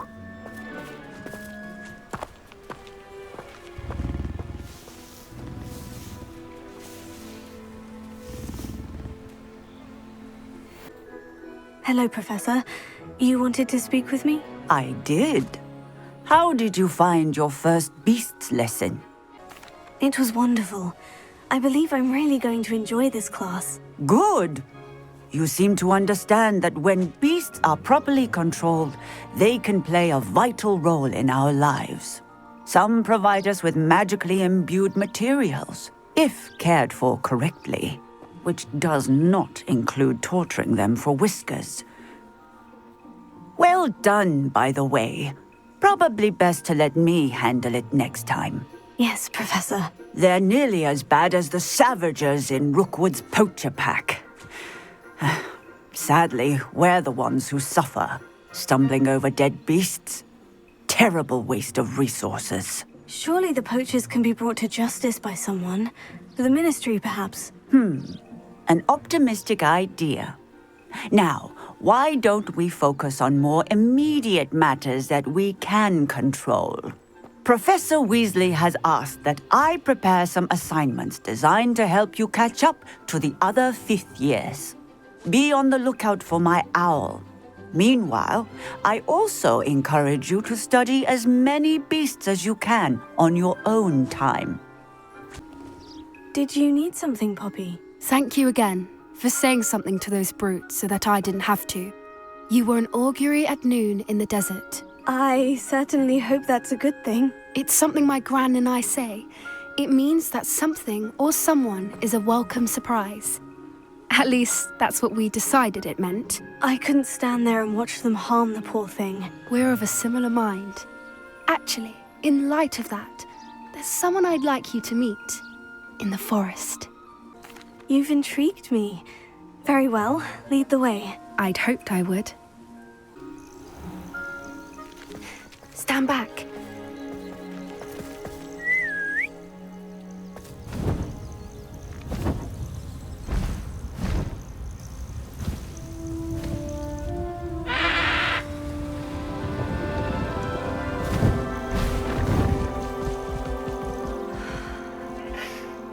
Please meet Highwing. Isn't she just magnificent? Go on, introduce yourself to her. But be careful. You must always show hippogriffs the proper courtesy before you approach them.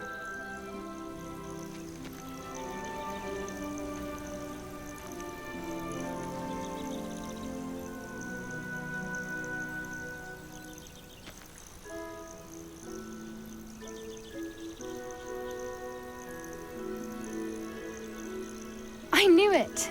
I don't think I've ever seen a hippogriff take to someone this quickly.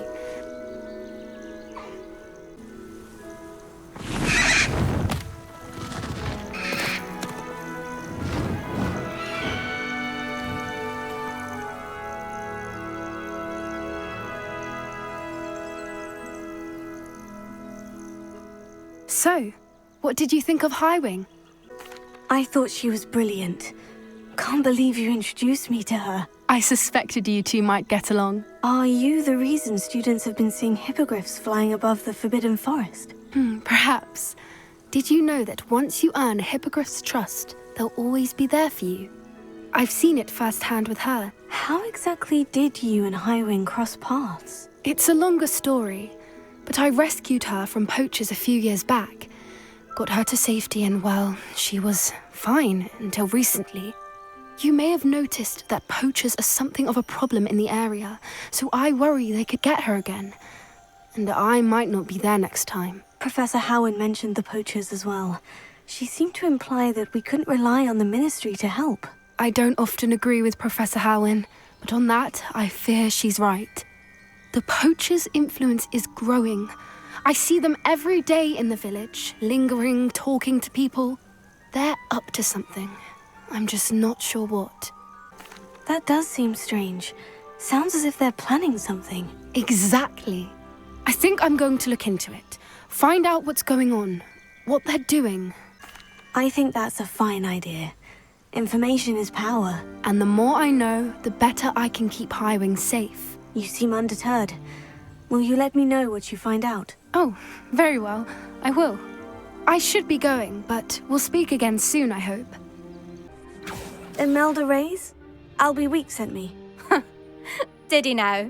Still tinkering with his broom upgrade, no doubt. I tried to help him once. He nitpicked my flying technique, and that was the end of that. The nerve. Why is he roping you into his broom testing silliness? You've barely started flying from what I know. Caught wind of you showing off in flying class with Clopton. I don't know what people have said, but I certainly wasn't showing off. Tell that to the rest of the school. But it doesn't matter. Everyone knows that class is only for beginners, troublemakers, and bumbling baboons. But for some reason, now people think you're competition. Ugh, I can't be having that. Perhaps I am competition. You're not even Slytherin. Could be a useless squib for all I know. Enough of this. only one way to find out who's the better flyer. I hold one of the fastest times on this course. Let's see if you can beat it. Slytherin versus Hufflepuff. Actually, why not? I can beat your record. I'm so looking forward to seeing you lose. Ugh, that's not... You must have cheated, you... Ugh! Fine. You won. Ugh, don't think this is over. You can't determine skill from one single trial. Surely my win means something. You're not terrible, but you're still going to have to prove yourself if you want to earn my respect. I don't want respect from the likes of you. All you do is insult people. You and everyone else need to get a thicker skin. Anyway, I'm moving on to the next course. It's near Irondale and offers a much tougher challenge.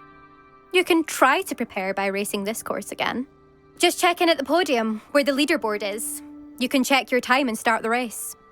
We'll see next time if your win here was more than just a fluke. Whilst on an errand for Albie Weeks. Mr. Weeks, I was able to set a record on my broom. Incredible! Miss Reyes must have been shocked. Tell me, how was the broom? A little turbulent and is wanting for a bit of speed, but it fared well enough. I will say that it tended to drift a bit to the left on certain turns. Heard a slight swoosh when I dipped. Oh, thank you. That's precisely what I needed to know. Drifted, eh? I shall get to work immediately. Even the naysayers will be forced to admit that my work's had potential all along. I'm excited to hear more. I have a very good feeling about this upgrade. I guarantee you'll be pleased. Expect to hear from me soon. Potions when Professor Sharp is so intimidating.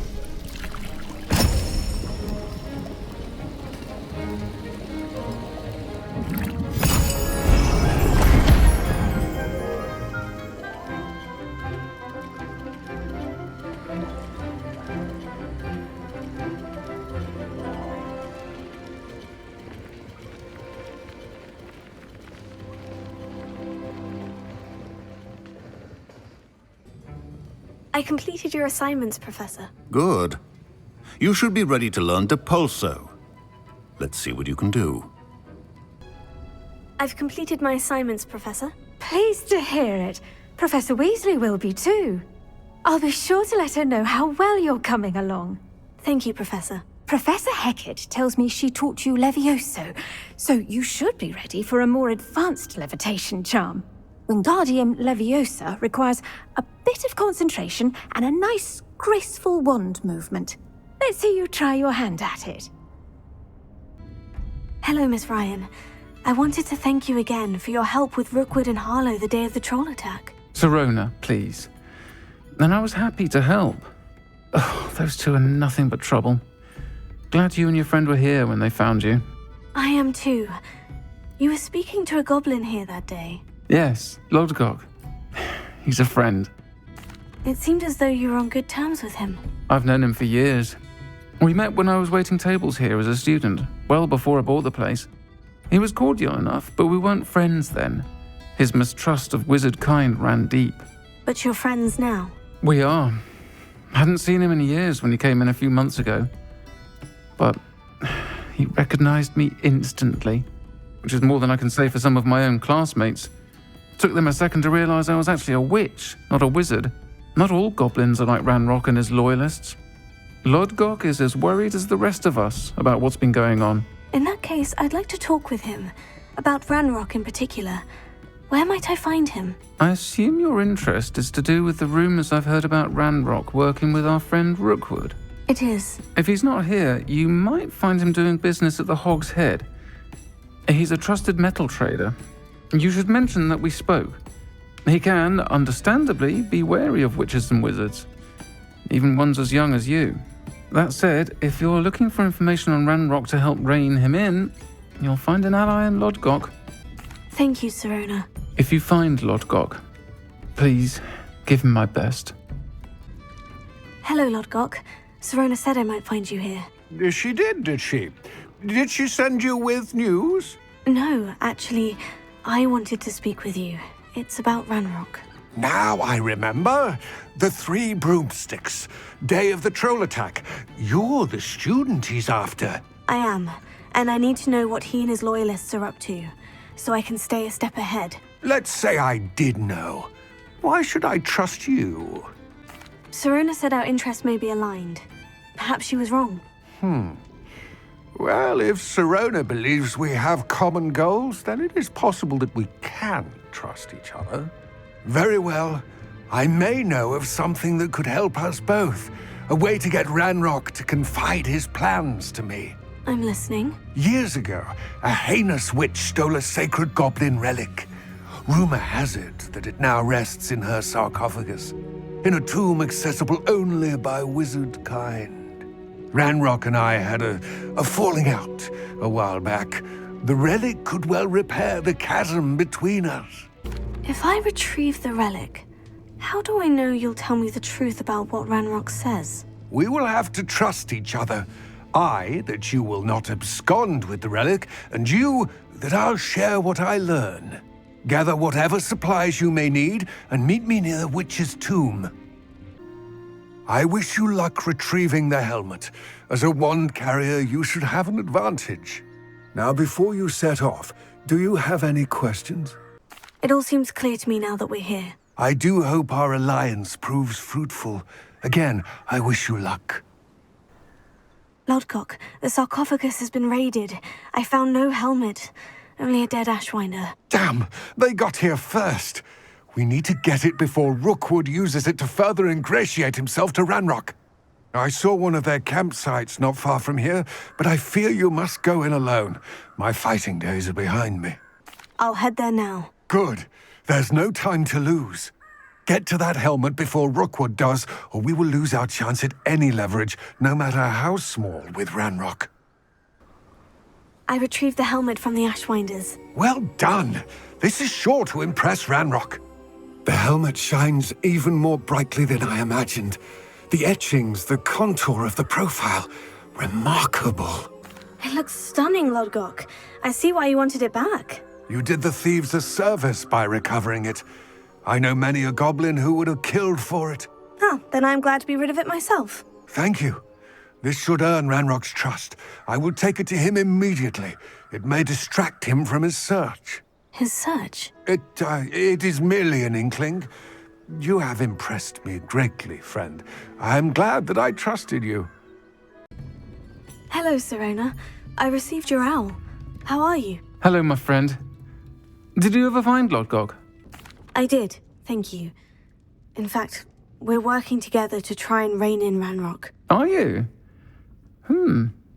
I suspected you and he would get along. Perhaps best I don't know details of your plans. Then I shall refrain from telling you to be careful yet again. But I hope you will be. Deke?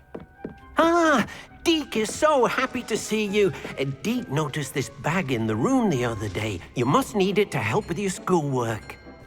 Deke has seen one of these before. Deke calls it a knapsack.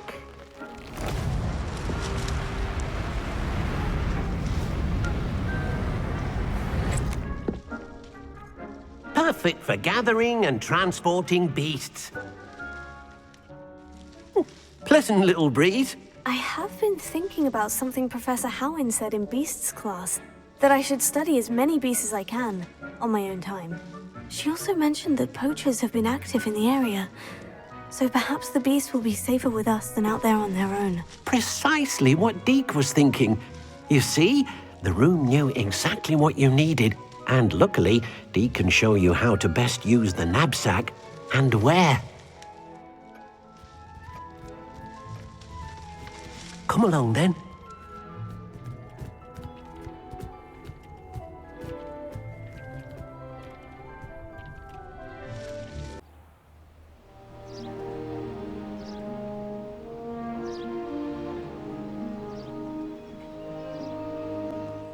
Deke enjoys coming here to watch the beasts, especially the puffle of puffskeins nearby.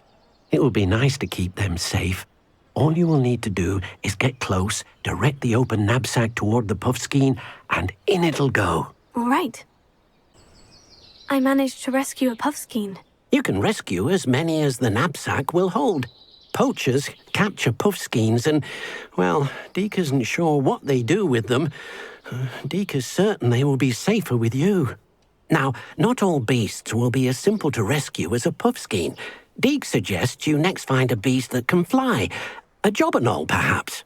All right, where would I find one? Deke knows of some to the west, nesting in a large tree overlooking Hogwarts. But we must be careful. Deke has seen poachers in the area recently. Deke will meet you there whenever you're ready. Hello, Deke. Shall we continue? Oh, good. Deke was worried about you, what with all the poachers in the area. Perhaps we should work quickly. The jobberknolls are just here, in this large tree. If it's helpful, Deke has seen Levioso used to slow flying beasts. Easier to get in close and use the knapsack. Then I shall go and rescue a jobberknoll. Good luck. Deke will be waiting. I rescued a jobberknoll. Deke hopes your jobberknoll finds the knapsack nice and cozy. Poachers want them for their feathers, and are not kind when they gather them. Are there any other beasts nearby? Just one that Deke knows of, a herd of moon calves. They live in a clearing of trees up this footpath. Deke will see you there. Hello, Deke. Is this the clearing you mentioned? It is. Moon calves gather near the large tree with the spiral pattern in front, but only under the light of the moon. So, unfortunately, unless you have a way to hasten time, you might sometimes have to wait until nightfall to see them. I shall go and find a mooncalf then. Deke will be waiting for your return. It was a bit trickier than the others, but I have a mooncalf now. Another beast, safe and sound. Shame we didn't see the mooncalves dancing. It's a marvelous sight. Deke supposes you're finished here. He'll be able to rescue many more beasts, but for now, let's bring the ones you've gathered back to the room. All right. Deke will meet you back in the room whenever you're ready.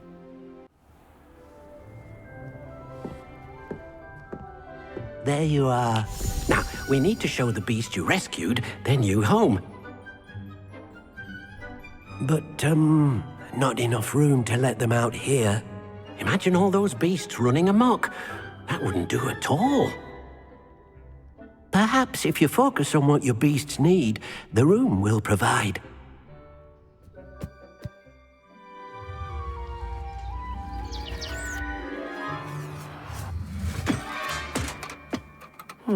What exactly did you think of?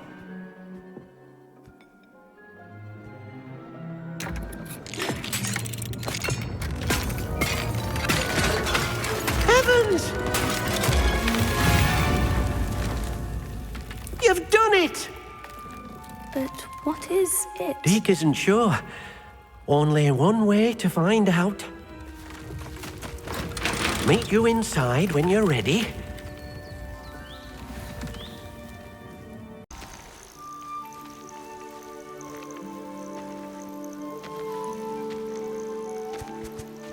Look at this. It's amazing. Where are we, Deke? It seems to be a place for your beasts to live, a vivarium of some sort. Oh, your beasts will be quite comfortable here. They'll live healthy, safe lives. Perhaps you want to release them, let them see their new home. Oh.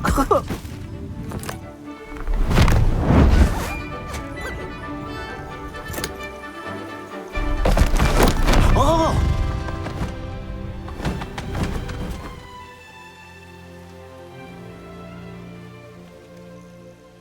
Deke thinks the vivarium will be a fitting new home for your beasts. Indeed. I only hope we'll have enough space for all of them. Deke hopes so too. But if you do run out of room, Madam Peck at Brood and Peck in Hogsmeade will help to find safe homes for them. Any beasts the room can't hold? Yes, she's well known for helping to care for beasts in need, and she'll give you a fair price for them. Speaking of care, beasts that are well fed and groomed will provide you with valuable magical materials, such as puffskein hair, for example. If you gather some magical materials from your beasts, Deke can show you how to use them. Very well. I shall let you know when I have some. I've collected some magical materials, Deke. Now Deke can show you how to use them. First, you'll need to use this spellcraft to conjure an enchanted loom. An enchanted loom? Exactly. It will allow you to use your magical materials to weave magic into the very threads of your clothing, making your clothing more useful in a variety of ways. Why don't you try it? Deek thinks you'll be impressed with what the loom can do. I'll go and experiment with the loom now. And what did you ask me to do with my magical materials? Use the spellcraft to conjure an enchanted loom. Then you'll be able to weave your magical materials into your clothing. Come back to Deek once you've enhanced a piece of clothing. Feather doesn't offer. Hello. Oh, welcome to Brood and Peck. I'm Ellie Peck. And before you ask, I'm out of a Braxton hair. The lot of it was bought up by a trader in Ottery St. Catchpole. Made me take it in person, they did. No care that I had to shut the shop. Apparently had a bad experience with someone shipping them hair from a Wampus cat. Must have been someone from America, no doubt, because we don't even have them here. Anyway, what are you here for? Mooncarved fur? Derrickle feathers? Always have trouble collecting them myself as the bird keeps disappearing. Cheeky thing. Used to carry them in the shop, Derricles. But people kept asking for their money back when they'd get home and the blasted things would be nowhere in sight. I can imagine that would be rather frustrating. There's worse. Trust me. Most of the suppliers of whooper feathers may as well be living in St. Mungo's. Not surprising, I suppose, the cry on those things. Oh, but such marvellous feathers. Almost worth going mad for. Sounds like stocking your shelves comes with some hazards. Truer words never spoken. Used to carry beasts themselves. Good business it was, but had it up to here with parents grumbling. Not my fault if the little ones caught a flea of an easel. Ooh, you should have heard them. No, best with byproducts. And I do like to make sure the beasts are safe and well cared for. Couldn't guarantee that with some of these prospective owners. Now, why don't you have a good look around? Stocks change all the time, and not just because they disappear. Always best to pop in whenever you can to get things before they run out. Which they used to literally do. Thank you, I will. Take all the time you need. And thank you for stopping by.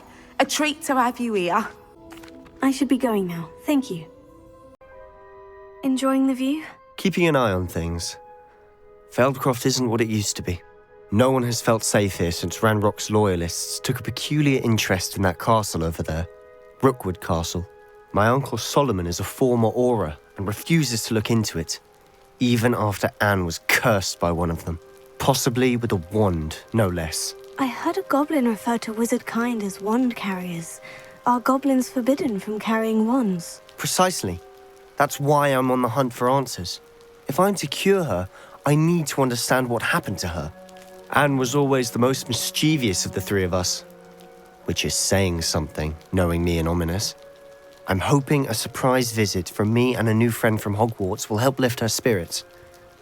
Bring back the Anne I used to know. Come on, I'll take you to my uncle's.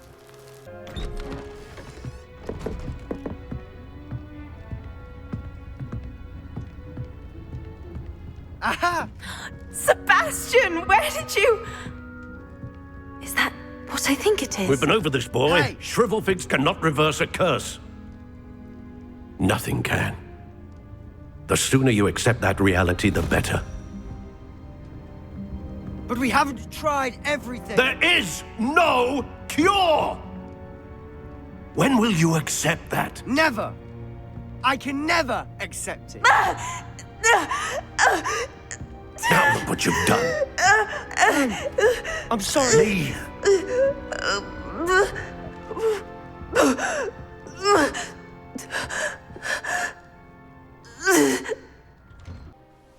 Excuse me, Mr. Sallow. Oh, yes, Sebastian's friend. I apologize on behalf of my nephew. He doesn't know when to stop. He thinks he can help Anne, but nothing can be done for her. It could be that you've not yet discovered the cure. Ah, you sound like Sebastian, thinking you know better than the healers at St. Mungo's. Perhaps the healers don't know everything, sir. Sebastian is single-mindedly focused on finding a way to help his sister. If there is a cure, he will find it. Your faith in Sebastian is misplaced. Some sort of dark magic cursed Anne. and the goblins aren't likely to explain themselves anytime soon. Giving her hope is cruel. The only thing to do now is keep Anne comfortable and stay out of the Loyalists' way. With all due respect, sir, hope could keep Anne's spirits up. You may mean well, but I know what's best for Anne and Sebastian. They are my stubborn brother's children. Especially Sebastian.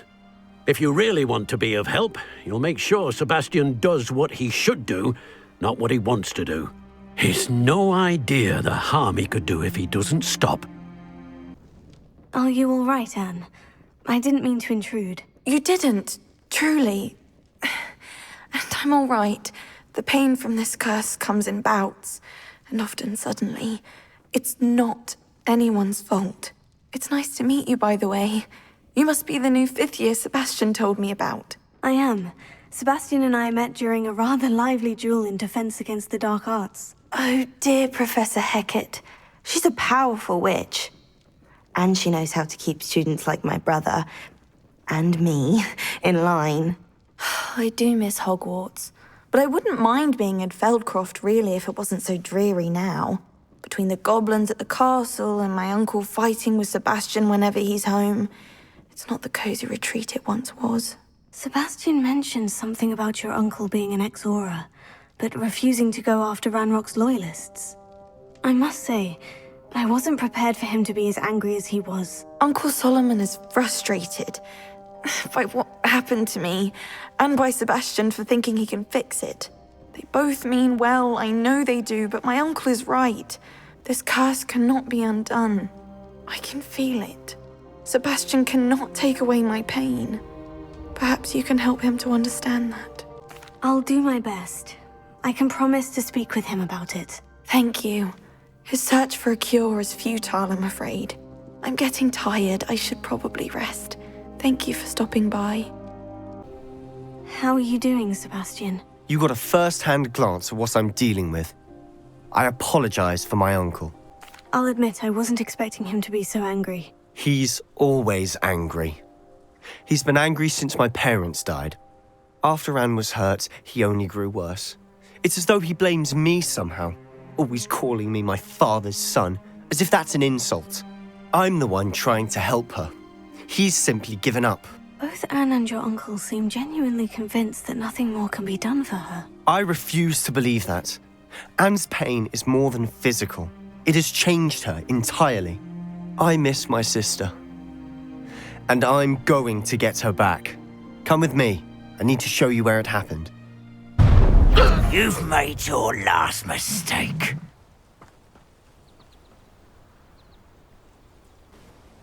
Those Loyalists deserved what they got. Couldn't agree more. This is where it happened. We smelled smoke in the middle of the night. When we looked outside, flames were shooting from the estate.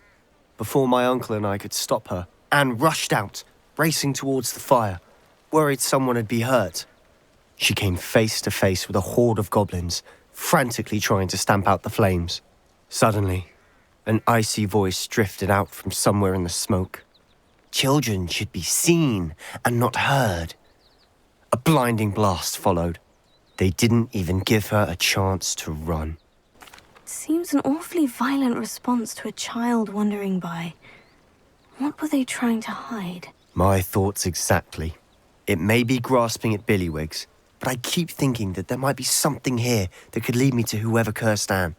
Might be the only way to learn what type of magic harmed her, which could help me find a cure. Perhaps you're right. The Loyalists are everywhere, but they do seem to be spending a lot of time here, and it's likely they're hiding something. And at Rookwood Castle. Shall we have a look around? Sebastian, this house did belong to a Hogwarts professor, hundreds of years ago. Who? What do you... I found a pensive that day in the restricted section, with a memory that showed this house. There was a little girl and a drought. The keepers have shown me other memories as well. The girl became a Hogwarts professor. Her name was Isadora Morganach. She was one of the keepers. The keepers? Like in Quidditch? And you found a pensive in the library? I'm not following you. I realize it's a lot to take in. I'm not even sure I understand it all yet. And no, not like Quidditch. They call themselves Keepers because they're protecting some type of knowledge. It all has to do with the vault at Gringotts. Let me see if I've got this straight. You have Ranrock and Rookwood after you because of something you found at Gringotts where you ended up via a port key. You can see traces of an ancient magic that you think Ranrock is trying to harness. And now you've been witnessing memories left by Keepers. Oh, and this house belonged to a Hogwarts professor who was one of these non-Quidditch Keepers hundreds of years ago. If I didn't know you, I'd think you were pulling my leg. It is all a bit much, isn't it, when you put it like that? The point is, we both have good reason to search this house. You for answers about what happened to Anne, and me for answers about the Keepers. I know it sounds strange, Honestly, nothing you say sounds strange to me anymore. Fair enough. I can see the Undercroft through this stone wall, as though it's a window. This has happened before. I'm listening. I think it's to do with my ability to see traces of ancient magic. But you said you didn't really understand it, and that you couldn't wield it. That's true, and I'm still not sure what it all means. What I do know is that my ability allows me to travel through these windows I see. Wait. We can get straight to the Undercroft from here. Ominous will be flawed. We can, but perhaps best not to tell anyone else about this for now. Even Ominous. Understood. Well then, invisible, secret, ancient magic passageway? Here we come.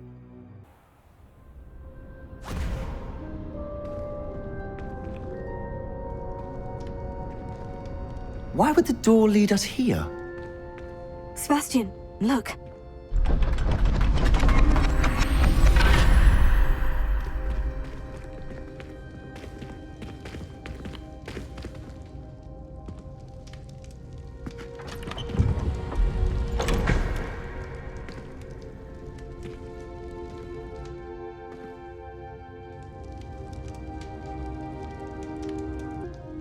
A rune symbol. I've seen similar symbols used by the Keepers. I've been thinking. A keeper lived in that house centuries ago, and Ranrock and his lot have been searching there. You said that goblins may be wielding some form of this ancient magic. Do you think Anne was cursed by ancient magic? I can't be sure, of course, but I don't think so. I didn't see any traces of it around your sister. Very well. But that doesn't mean it's not ancient magic. There's still so much we don't know about it. True. Perhaps this triptych will lead us to answers. Then we'll have to unravel what this all means. But now I need to see Ominous. Don't worry, I won't tell him anything. Did I mention that, apparently, Salazar Slytherin had a secret scriptorium here, in Hogwarts? You did not. Sounds worth looking into. Any idea where in the castle? No idea. Ominous just learned of it. I'll let you know what I find out. I had no idea our visit to see Anne would unfold into all of this.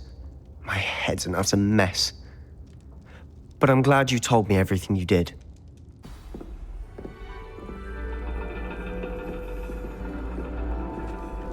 And your reading is the dragon. That's exciting, I suppose. Perhaps you're due for an adventure.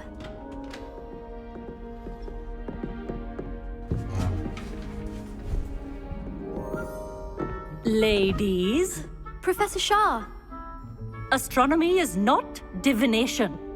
You won't find the mysteries of the cosmos charted out on your palms or at the bottom of your teacups. Alas, the heavens remain hazy to the starry-eyed. Now, if you were to devote yourselves to persistent and painstaking observation, you just might catch a glimpse. With that in mind, please take your telescopes. Tonight we will be on the observation deck.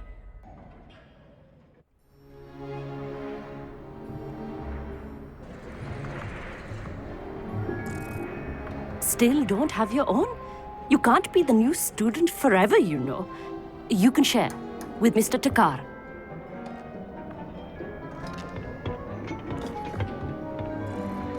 Here, I can adjust that for you. No, bring it into focus on your own.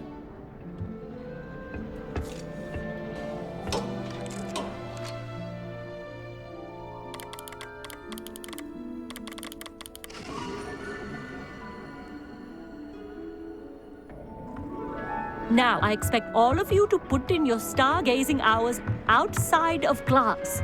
Is that clear? But, Professor, it's freezing out. Mere cold didn't stop the great stargazers of the past. Look only to the astronomy tables they erected throughout the Highlands from which they gazed millennia ago on the very self-same stars above us. Is that clear?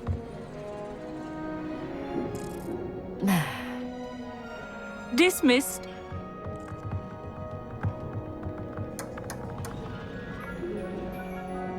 Oh, hello. I'm Amit. We met in potions class. I'm happy to report that we've yet to have any explosions in this class. Oh, hello, Amit. Nice to see you again. Did I hear Professor Shaw say that you don't have your own telescope? I have a spare one you could borrow for the rest of term. That's very kind of you, Amit. Are you sure you won't need it? I'm certain. It's my old one. I finally got my hands on the new Celestia Contemplar. You've heard of it, I assume? I mean, of course you have. It's only the pinnacle of all personal stargazing implements. But my old model's not too shabby either. Goblin-cut glass, first-rate optical enchantments.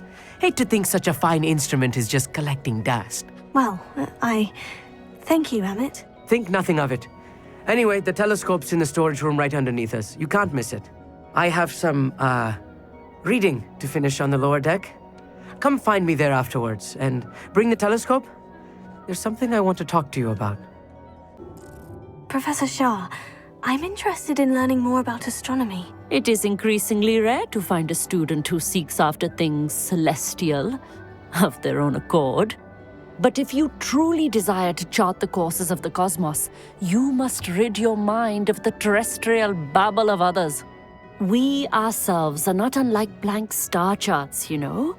Empty canvases waiting to be inscribed with all that the universe has to offer. Do you understand? Thank you, Professor. I look forward to stargazing. I am glad to hear it. Should be a stellar night for it.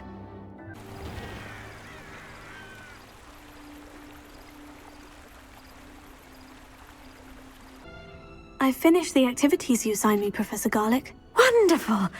I hope you gained a greater appreciation for the flora in our lives. I am forever enraptured by it. Just yesterday, I spent hours pruning my self-fertilizing shrubs and flutterby bushes. Didn't realize how long I'd been at it until the sun began to set. Well, if there's one thing I love to see more than my plants thriving, it's one of my students doing the same. Now, ready to learn flipendo? Chin up, keep a light grip, and it's all in the wrist. Let's see you give it a go.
I've completed all of my tasks, Professor Onai. Very well done. Although I must admit, I did have something of a premonition that you would follow through. Now, as you have no doubt sharpened your perception by completing my assignment, I am curious, based upon the knowledge that one's present and even one's past may reveal traces of what is to come. What do you see in your own future? I honestly don't know, Professor. At times, the future is murky to us all. As with rippling water, one must wait for things to settle before the reflection becomes clear. But this talk of tomorrow should not divert us from your present success. I shall inform our good deputy headmistress of your exemplary performance. And if that performance is any omen of what your future may hold, then I, for one, see great things. I finished the tasks, Professor. Well, well. I trust you are meticulous in your efforts. After all, shortcuts only ever lead to shortcomings. Yes, sir, of course. Good. Ordinarily, I'd say it's not my concern either way, but you... I want to make sure you're well prepared. Talent and resolve are a potent combination. It would be a shame to let that go to waste. Thank you, Professor. Don't let it go to your head. Now, let's see how you fare with Diffindo. Wand at the ready. What were you and Ominous speaking about? He's being ridiculous. Apparently, Salazar Slytherin had a secret scriptorium here in Hogwarts. Ominous swears it was used for the dark arts, so he wants nothing to do with it. I reminded him that Anne needs a cure. This scriptorium could hold the answers we need.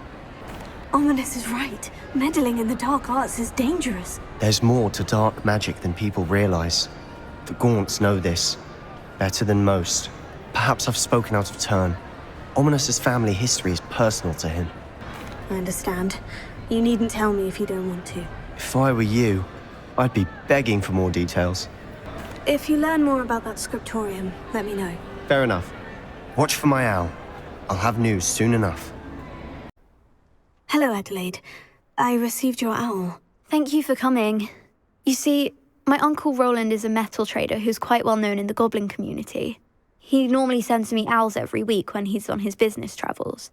In his last owl, he alluded to dealings with those radical goblins, Ranrock's loyalists. It's been ages since that owl and I'm worried.